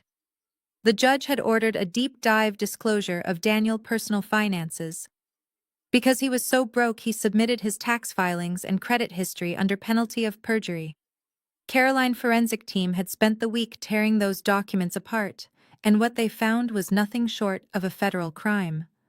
I opened the encrypted PDF file and handed the glowing tablet to Jamal. "Take a look at page 4, I instructed, watching his eyes narrow as he scanned the dense financial data. When Daniel realized I had completely frozen our joint accounts and legally walled off my real estate assets, he panicked. He needed a massive influx of cash immediately to keep up the charade of being a wealthy, successful corporate director for Brittany. But his credit was terrible because I handled our major investments. So he decided to get creative." Jamal read the highlighted sections, his jaw tightening. "Are these credit card accounts?" he asked, his voice dropping an octave. "Yes," I replied, a cold smile forming on my lips. 6 different premium credit cards, all opened within the last 30 days. But look closely at the primary account holder information. He did not open them under his own name. He used Brittany's social security number. Jamal stared at the screen in absolute disbelief. "He committed identity theft against his own mistress," Jamal stated slowly, shaking his head. "It gets so much worse." I continued, leaning closer to point at the second highlighted paragraph. "Brittany is notoriously careless with her personal information. She probably left her tax documents lying around the cheap motel room, and Daniel quietly took photos of her social security number. He applied for high-limit travel and shopping cards, immediately maxing them out to pay for the motel, the expensive dinners, and likely the deposit for this ridiculous book launch party tonight. He has racked up over $150,000 in high-interest debt under her identity in less than a month. He completely destroyed whatever was left of her credit score. But the absolute masterpiece of his financial fraud was detailed on page 7. Jamal scrolled down, and a sharp, incredulous laugh escaped his lips. Daniel had not just stopped at credit cards. He had actively applied for a massive commercial business loan from a private online lender. In the application, Daniel explicitly listed himself as a managing partner of Jamal Private Medical Practice. He used Jamal's forged signature and public medical license number to back the loan, claiming they were expanding the anesthesiology clinic into a new commercial space. "He committed federal loan fraud using my medical license," Jamal said, his eyes practically burning holes through the tablet screen. "The sheer arrogance is staggering. He actually thought he could secure $250,000 from an online bank without anyone verifying his employment. The IRS flagged the discrepancy almost immediately because the tax identification numbers did not match up with his personal returns. I sat back against the leather seat, letting the absolute poetry of the situation wash over us. The two cheaters were secretly scamming each other. Brittany had lied to Daniel about the paternity of her child, actively planning to drain his non-existent bank accounts to fund her lavish lifestyle. Meanwhile, Daniel was actively stealing Brittany's identity to plunge her into 6 figures of insurmountable debt, all while attempting to defraud her legal husband business. They were two leeches desperately trying to suck blood from a stone, completely unaware that they were actually draining each other. They thought they were the masterminds of a grand romantic escape. In reality, they were just two criminals sinking on the exact same ship. I cannot wait to see the look on her face when she realizes her rich savior just ruined her life permanently, Jamal murmured, handing the tablet back to me. And I cannot wait to see Daniel's face when he realizes his pregnant prize is carrying his trainer baby. The town car slowly pulled to a stop in front of the grand illuminated entrance of the downtown hotel. The valet rushed to open the door. I slipped the tablet back into my clutch. We stepped onto the red carpet, the cool night air hitting my face. We were armed with federal tax documents, undeniable DNA evidence, and the cold truth. The party was waiting for us. We walked through the revolving doors of the hotel lobby, our footsteps echoing against the polished marble floors. The atmosphere was incredibly pretentious, perfectly reflecting Brittany and her obsessive need to project a lifestyle she could not actually afford. Huge floral arrangements were strategically placed around the foyer, explicitly designed as aesthetic backgrounds for social media photos. Large promotional posters featuring Brittany wearing a serene smile and holding her ghost-written book lined the hallway leading to the grand ballroom. Jamal offered me his arm, and I took it holding my head high. We walked with the measured pace of two predators approaching a trap they had personally built. As we neared the massive double doors of the ballroom, I could hear the muffled sound of an upbeat jazz trio inside, mixed with the loud chatter of corporate executives and internet influencers. Two uniformed event staff members stood by the doors holding guest lists on electronic tablets. Before they could ask for our names, Jamal simply nodded at them. They recognized his quiet authority and immediately pulled the wooden doors open for us. We stepped into the grand room together. The ballroom was spectacular, bathed in warm amber light. Crystal chandeliers hung from the vaulted ceiling, and waiters circulated with trays of expensive champagne. Daniel and Brittany were standing near a raised stage at the far end of the room, surrounded by Daniel's senior sales executives and their wives. Brittany was wearing a tight, sparkling silver maternity gown that aggressively highlighted her barely visible bump. She was laughing loudly at something a vice president just said, clinging tightly to Daniel's arm. Our entrance did not go unnoticed.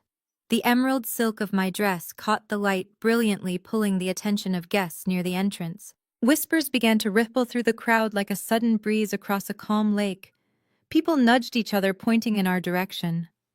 A few of Daniel's colleagues' men who had been to my house for dinner parties suddenly stopped talking.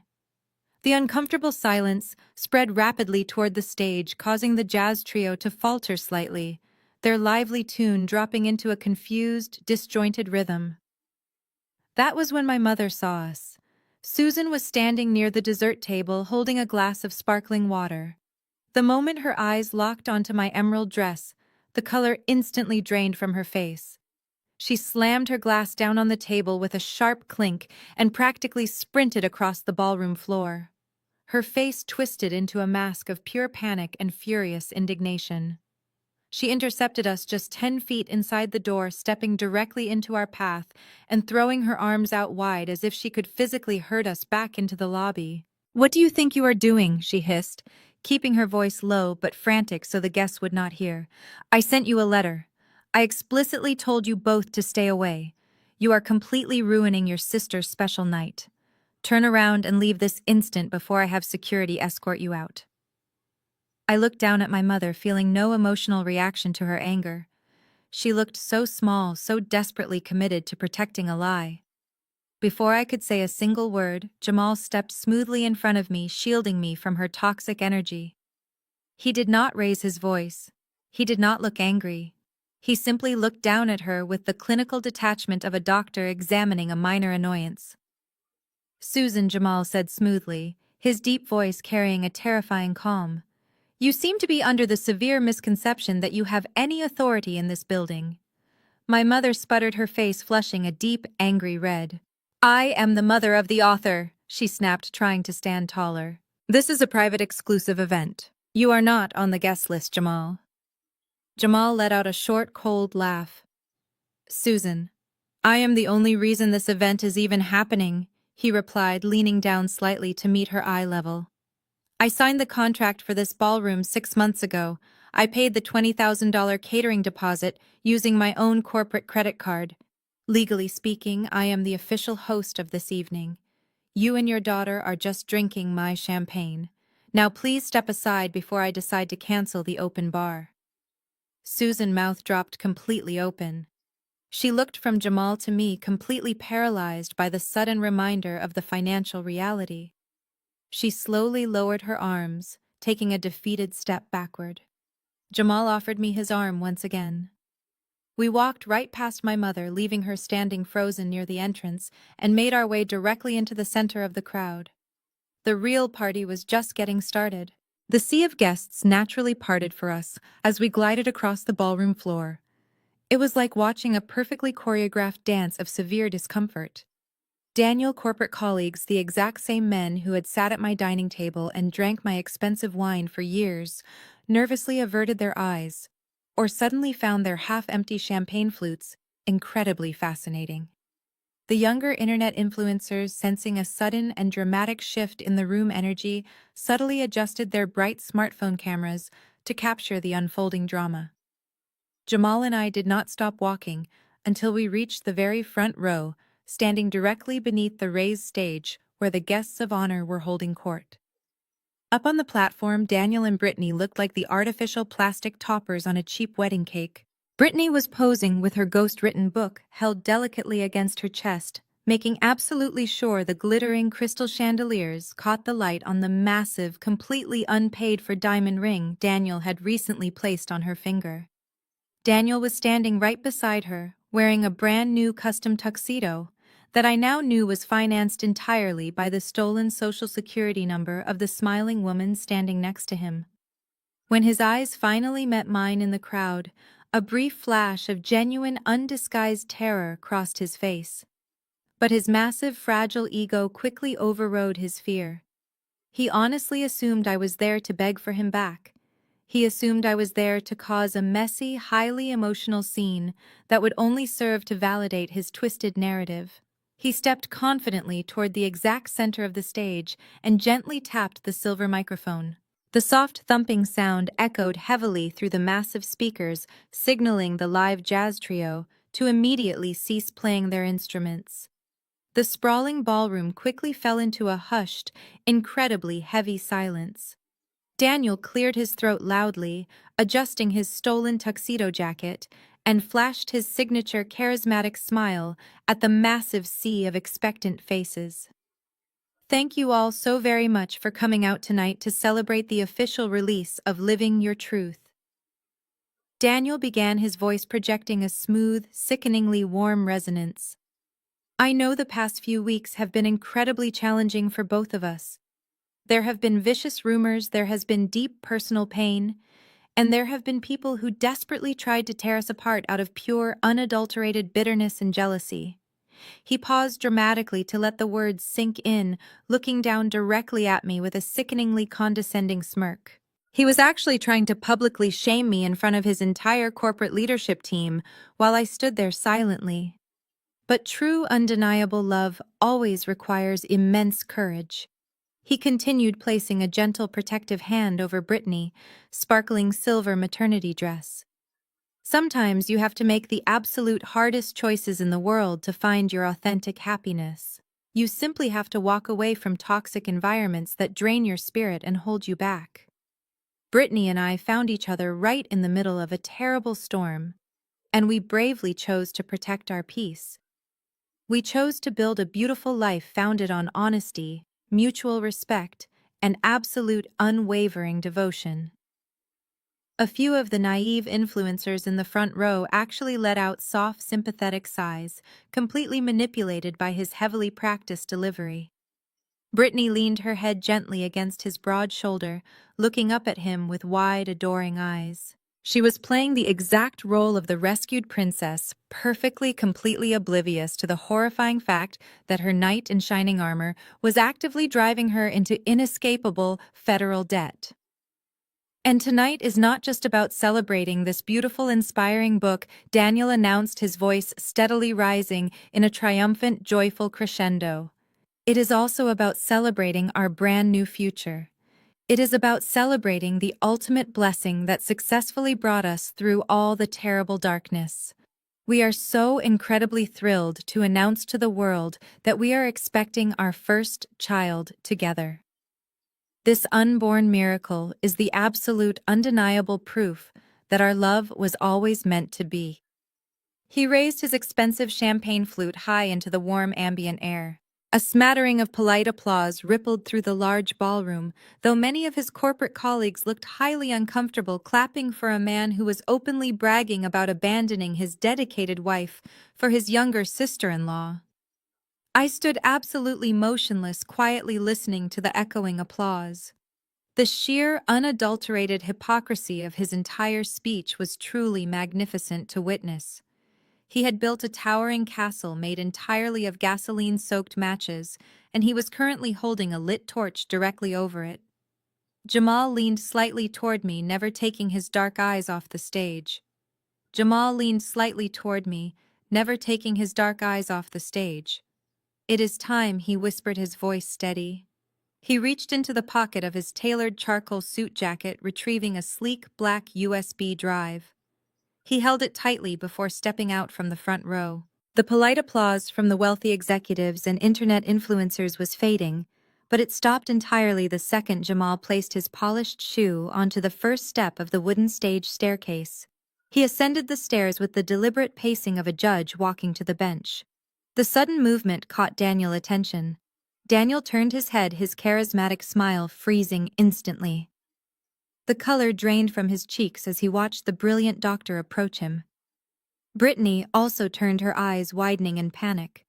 She took a step backward, clutching her ghost-written book tightly against her chest as a makeshift shield. Jamal did not look at Brittany. He simply walked right past her, leaving a trail of absolute silence.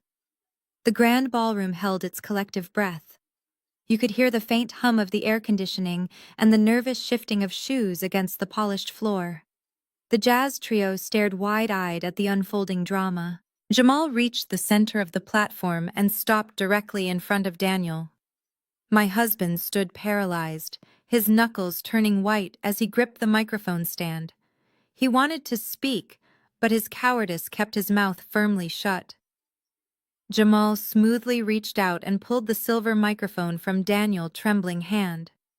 Daniel let it go without a protest, stepping back like a disciplined child. Jamal turned to face the massive crowd of affluent guests, his posture incredibly straight, projecting an aura of complete command. He raised his left hand and gently tapped the microphone twice. The sharp sound echoed violently off the vaulted ceiling, guaranteeing that every single eye was locked onto him. "Good evening, ladies and gentlemen," Jamal began, his deep voice filling the sprawling space. "Please forgive the sudden interruption to these beautiful festivities. I know you are all eager to celebrate the release of this lifestyle book and to toast the happy couple. I certainly do not want to take away from the incredible narrative that Daniel has just shared with all of you. Finding true love through adversity is indeed a beautiful concept.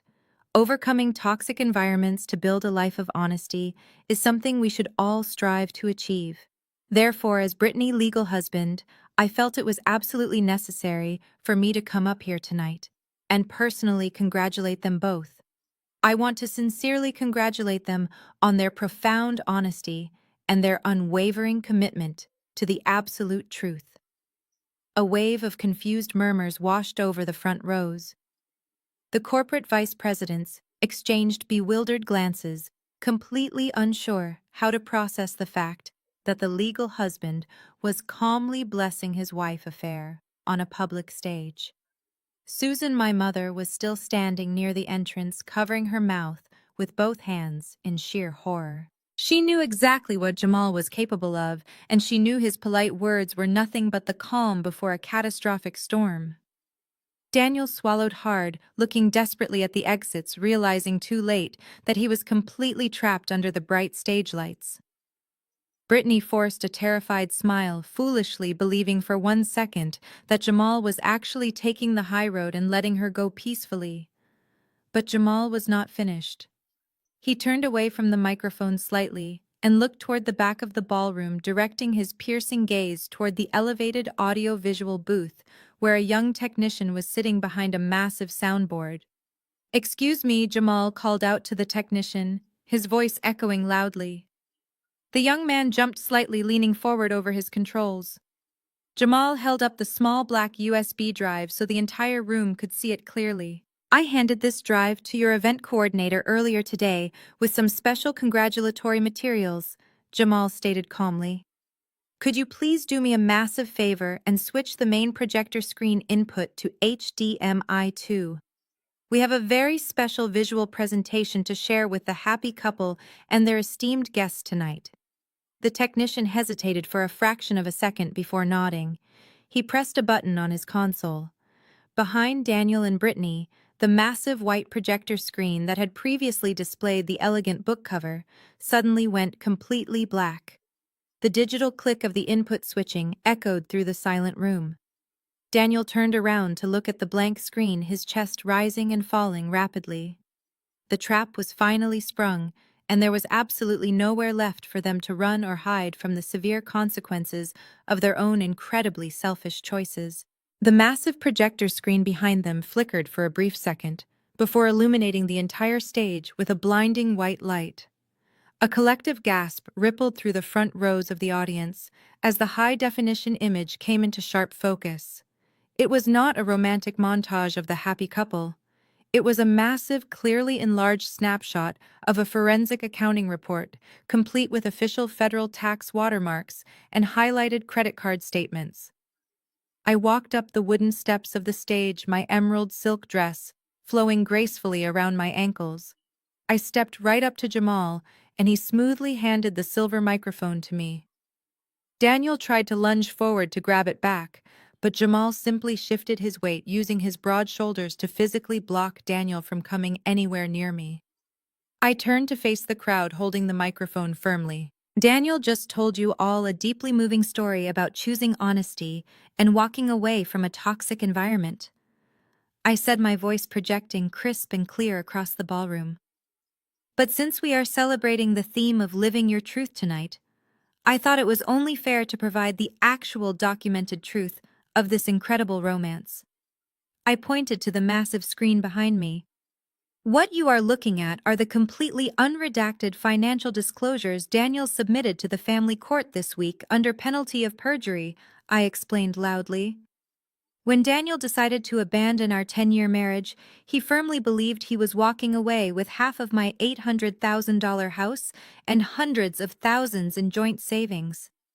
He promised my sister a life of absolute luxury. Unfortunately for both of them, my house is legally protected by a premarital corporate entity, and I legally secured every single dollar of my own income.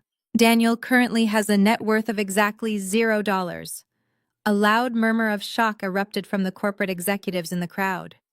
Daniel, regional vice president, stared at the screen, his face twisted in utter disgust. Brittany whipped her head around to look at Daniel, her eyes wide with sudden panic.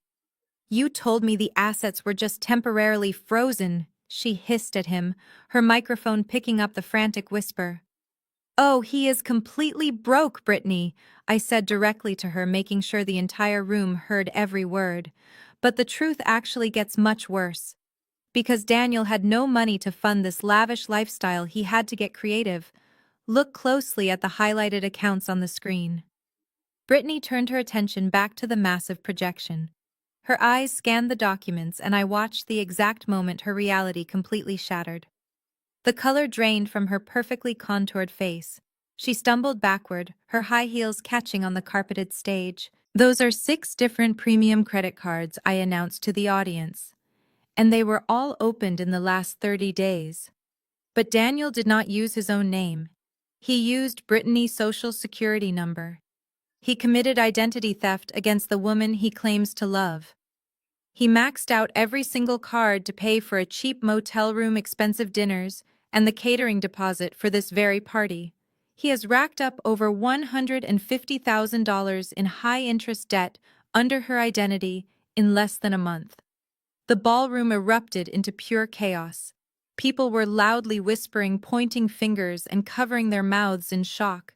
The internet influencers who were recording the speech just moments ago were now zooming in on the federal documents, broadcasting Brittany's financial ruin to her thousands of followers in real time.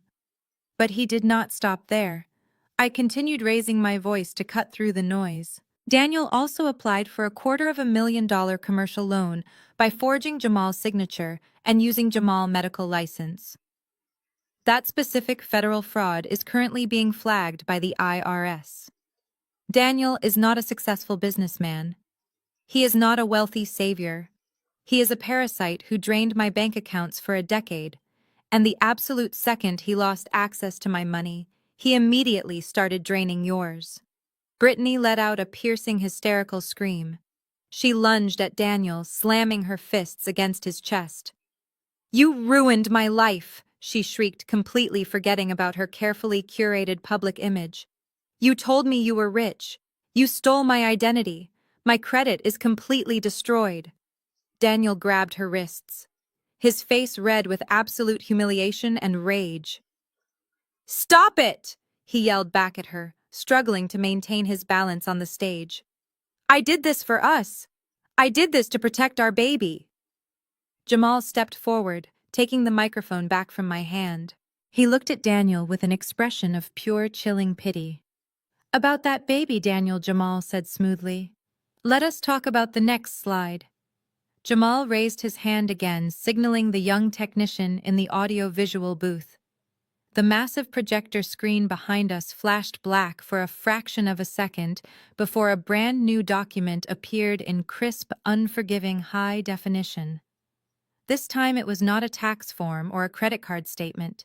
It was a formal medical report complete with the official logo of the Premium Healthcare Network, where Jamal worked as a senior anesthesiologist.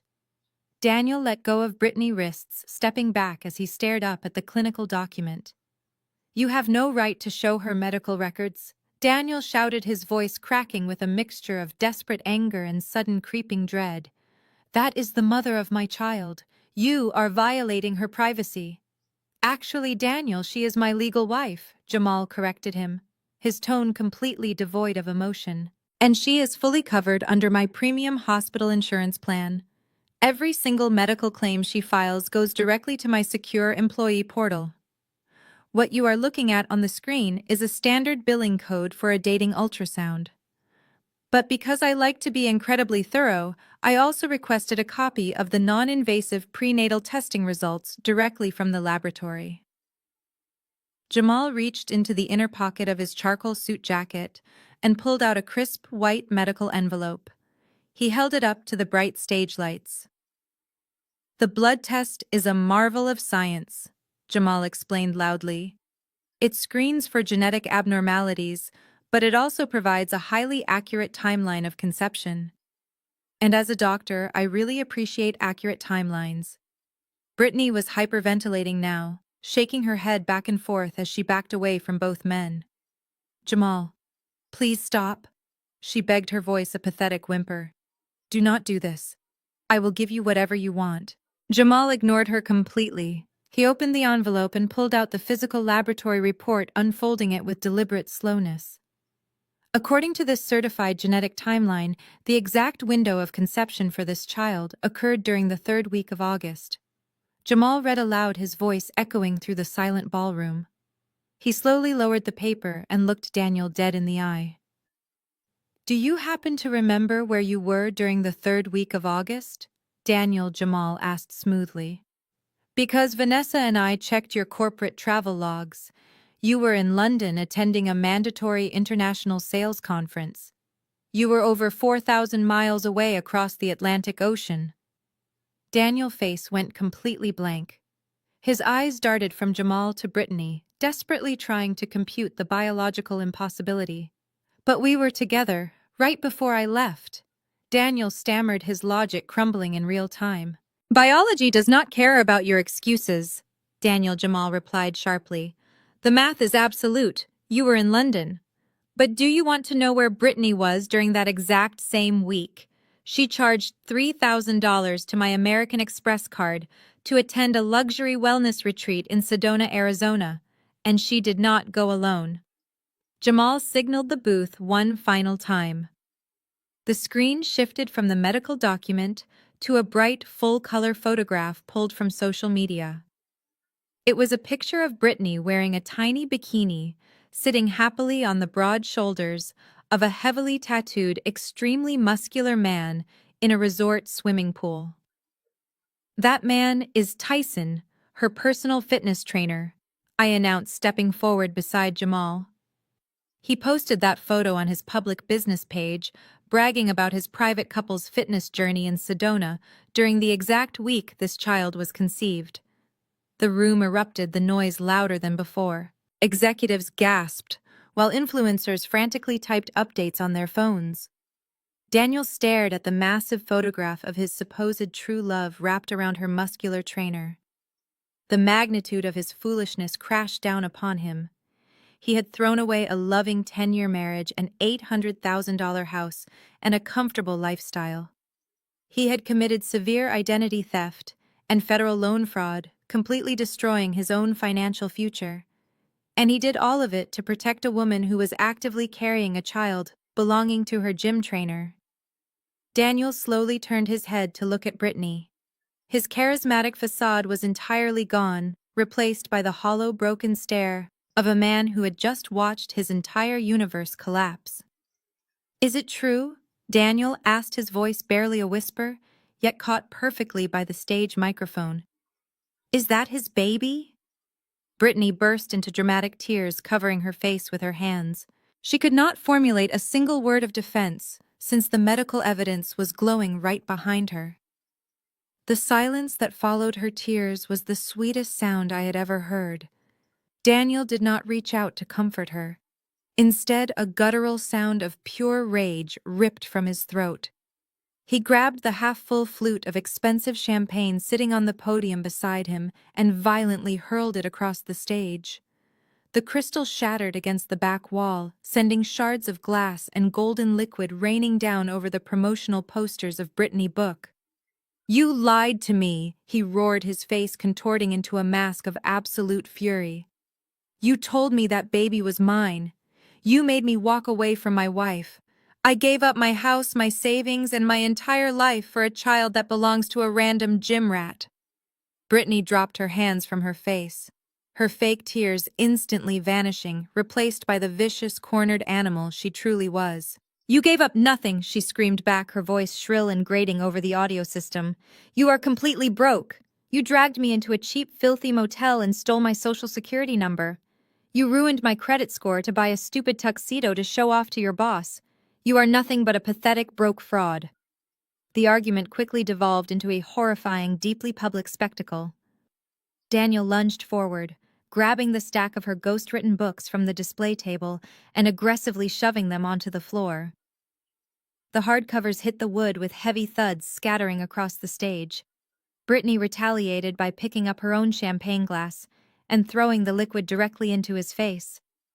The alcohol splashed across his eyes, ruining his perfect hair and soaking his stolen collar. You are a complete loser, Daniel, she shrieked, pointing a shaking finger at his dripping face. I only stayed with you because you promised me you had hundreds of thousands of dollars hidden away. If I had known your wife controlled all the money, I would have never even looked at you. Daniel wiped his burning eyes, his chest heaving with exertion.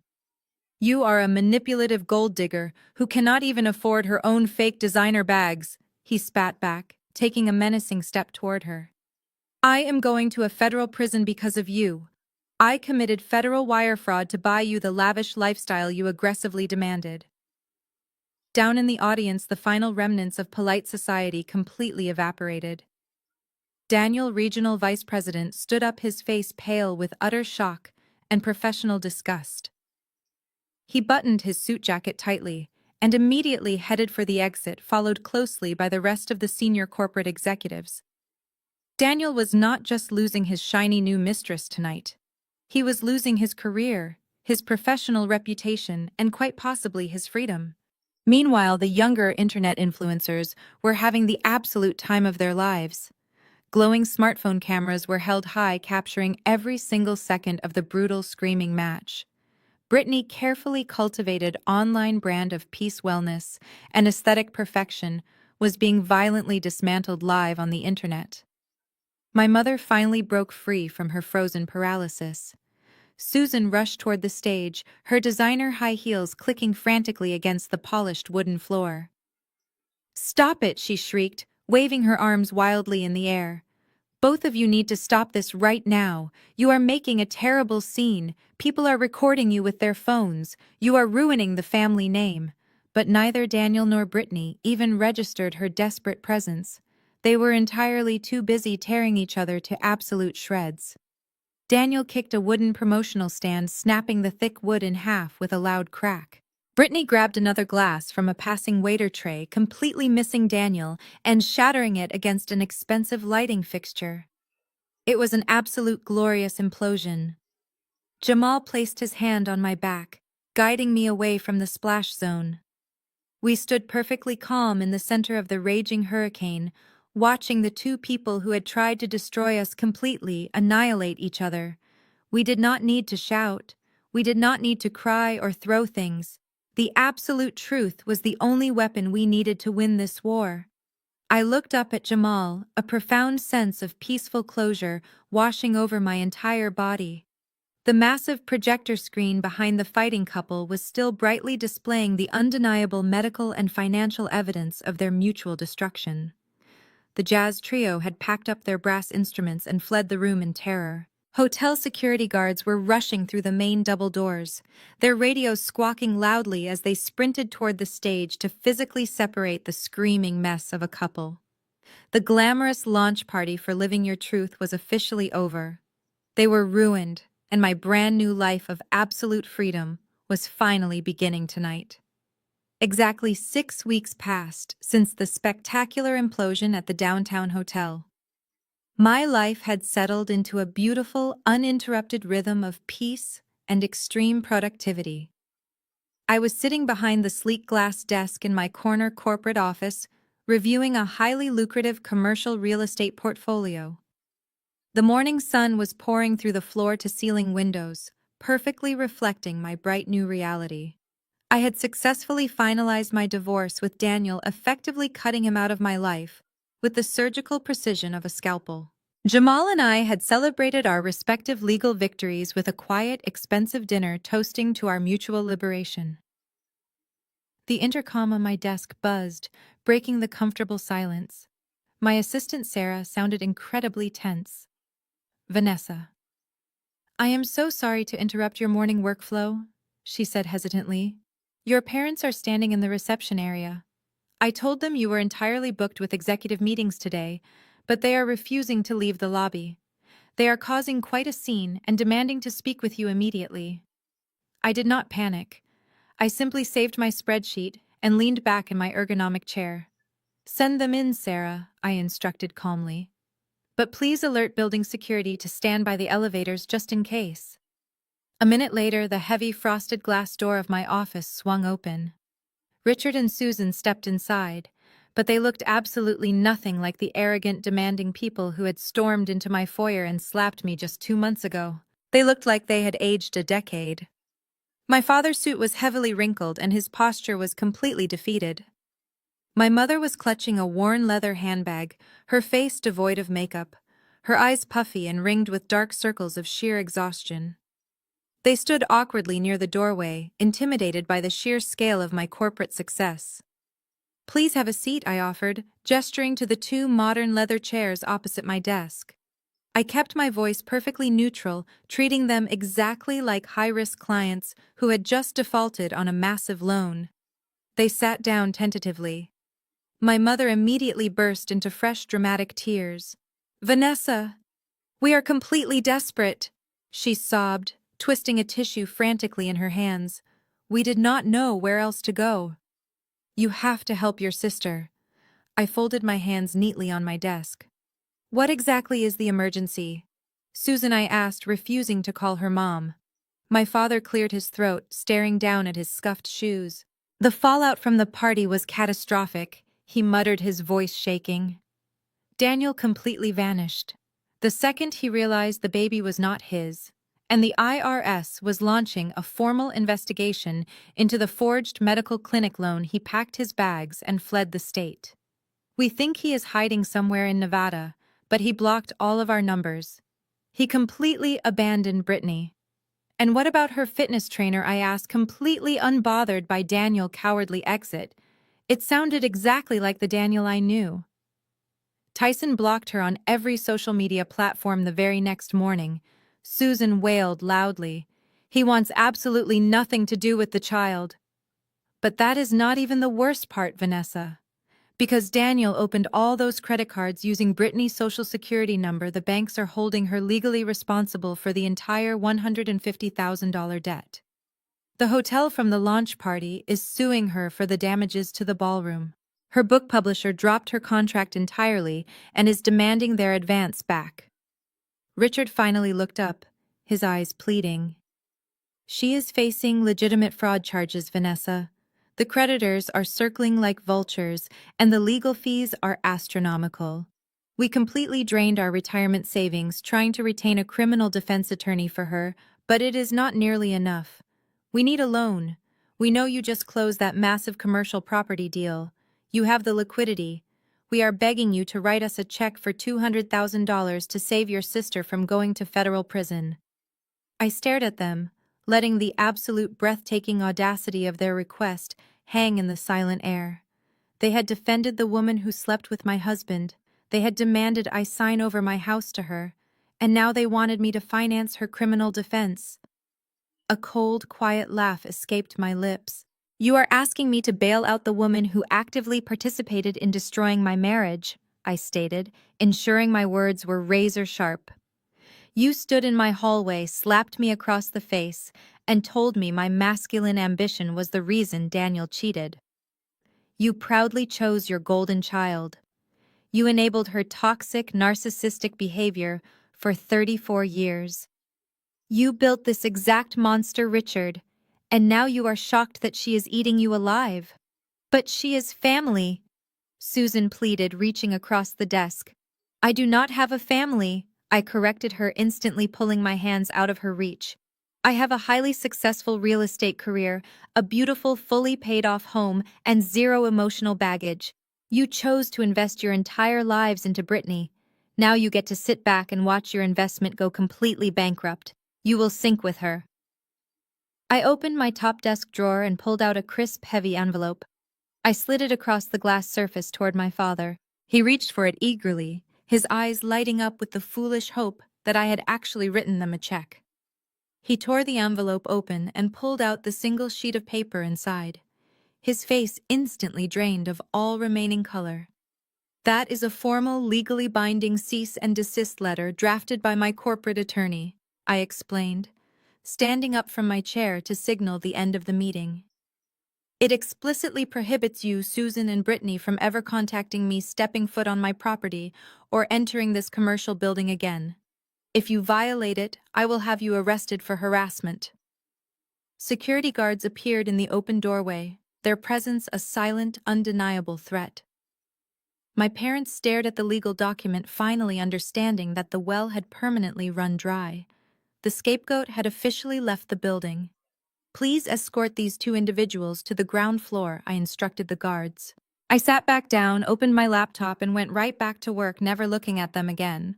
The heavy frosted glass door clicked shut, sealing my past exactly where it belonged, on the outside of my life. Fast forward exactly 2 years. The crisp electric autumn air of Chicago whipped around the edges of a stunning, exclusive downtown rooftop terrace. I was standing near the sleek glass railing, holding a crystal flute of vintage champagne, looking out over the glittering city skyline that I now literally owned a significant piece of. Tonight was not just a regular corporate networking event. It was a massive celebration of my official promotion to senior managing partner at my commercial real estate firm.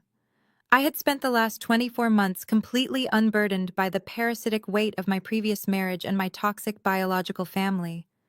Without them draining my energy and my bank accounts, my career had absolutely skyrocketed. My $800,000 house in the suburbs was entirely paid off. My investment portfolio had tripled in value, and I was thriving in a way I had never thought possible. A familiar, commanding presence stepped up to the railing beside me. Jamal clinked his glass against mine, a genuine, relaxed smile crossing his face. He looked incredibly sharp in a tailored midnight blue suit, radiating the quiet confidence of a man who had successfully reclaimed his entire empire. He had not just survived the betrayal, he had completely leveled up. He recently opened 2 brand-new private anesthesiology clinics, both highly successful and entirely under his own name. We had not bonded over our shared trauma. We had bonded over our mutual refusal to be victims. Over the past 2 years, Jamal had become the most loyal, trusted member of my chosen family.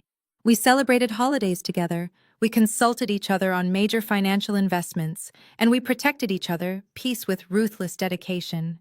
We rarely wasted our breath talking about the people we left behind, but the corporate grapevine always found a way to deliver the ultimate punchline. Daniel never resurfaced in Chicago. The last credible rumor placed him working under the table at a dingy dive bar in a dusty Nevada desert town, living in constant, agonizing fear of the federal IRS agents who were still actively hunting him for the forged commercial medical loan. He traded his tailored suits and his corporate arrogance for a life of permanent paranoid hiding. As for my sister and my parents, they were currently trapped in a suffocating purgatory entirely of their own making. My mother and father were ultimately forced to sell their comfortable suburban family home just to pay off Brittany's massive court-ordered restitution and her staggering legal defense fees. They avoided federal prison, but they lost absolutely everything else. They were now crammed together into a tiny, depressing 2-bedroom apartment on the outskirts of the city. Susan and Richard were spending their golden retirement years raising the screaming toddler of a heavily tattooed fitness trainer who had legally signed away his parental rights to avoid paying a single dime of child support. Brittany lost her influencer platform, her fake designer wardrobe, and her fleeting youth. She was permanently tethered to the parents who had enabled her into absolute ruin, while boxes of her canceled lifestyle book gathered dust in their cramped living room. I took a slow, deliberate sip of my champagne, letting the cool wind rush past me. Society spends an incredible amount of time aggressively pushing the dangerous narrative that blood is thicker than water.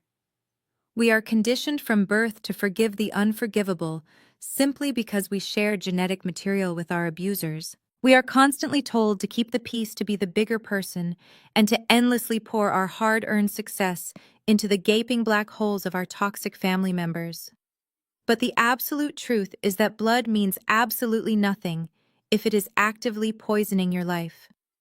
You do not owe your success to the people who relentlessly mocked your ambition. You do not owe your loyalty to a partner who secretly despises your strength and steals your resources. You are completely allowed to pack up your dignity legally, protect your assets, and walk entirely away from the table when respect is no longer being served. Choosing to initiate a strict no-contact rule was not an act of cruelty, it was an act of profound, necessary self-preservation.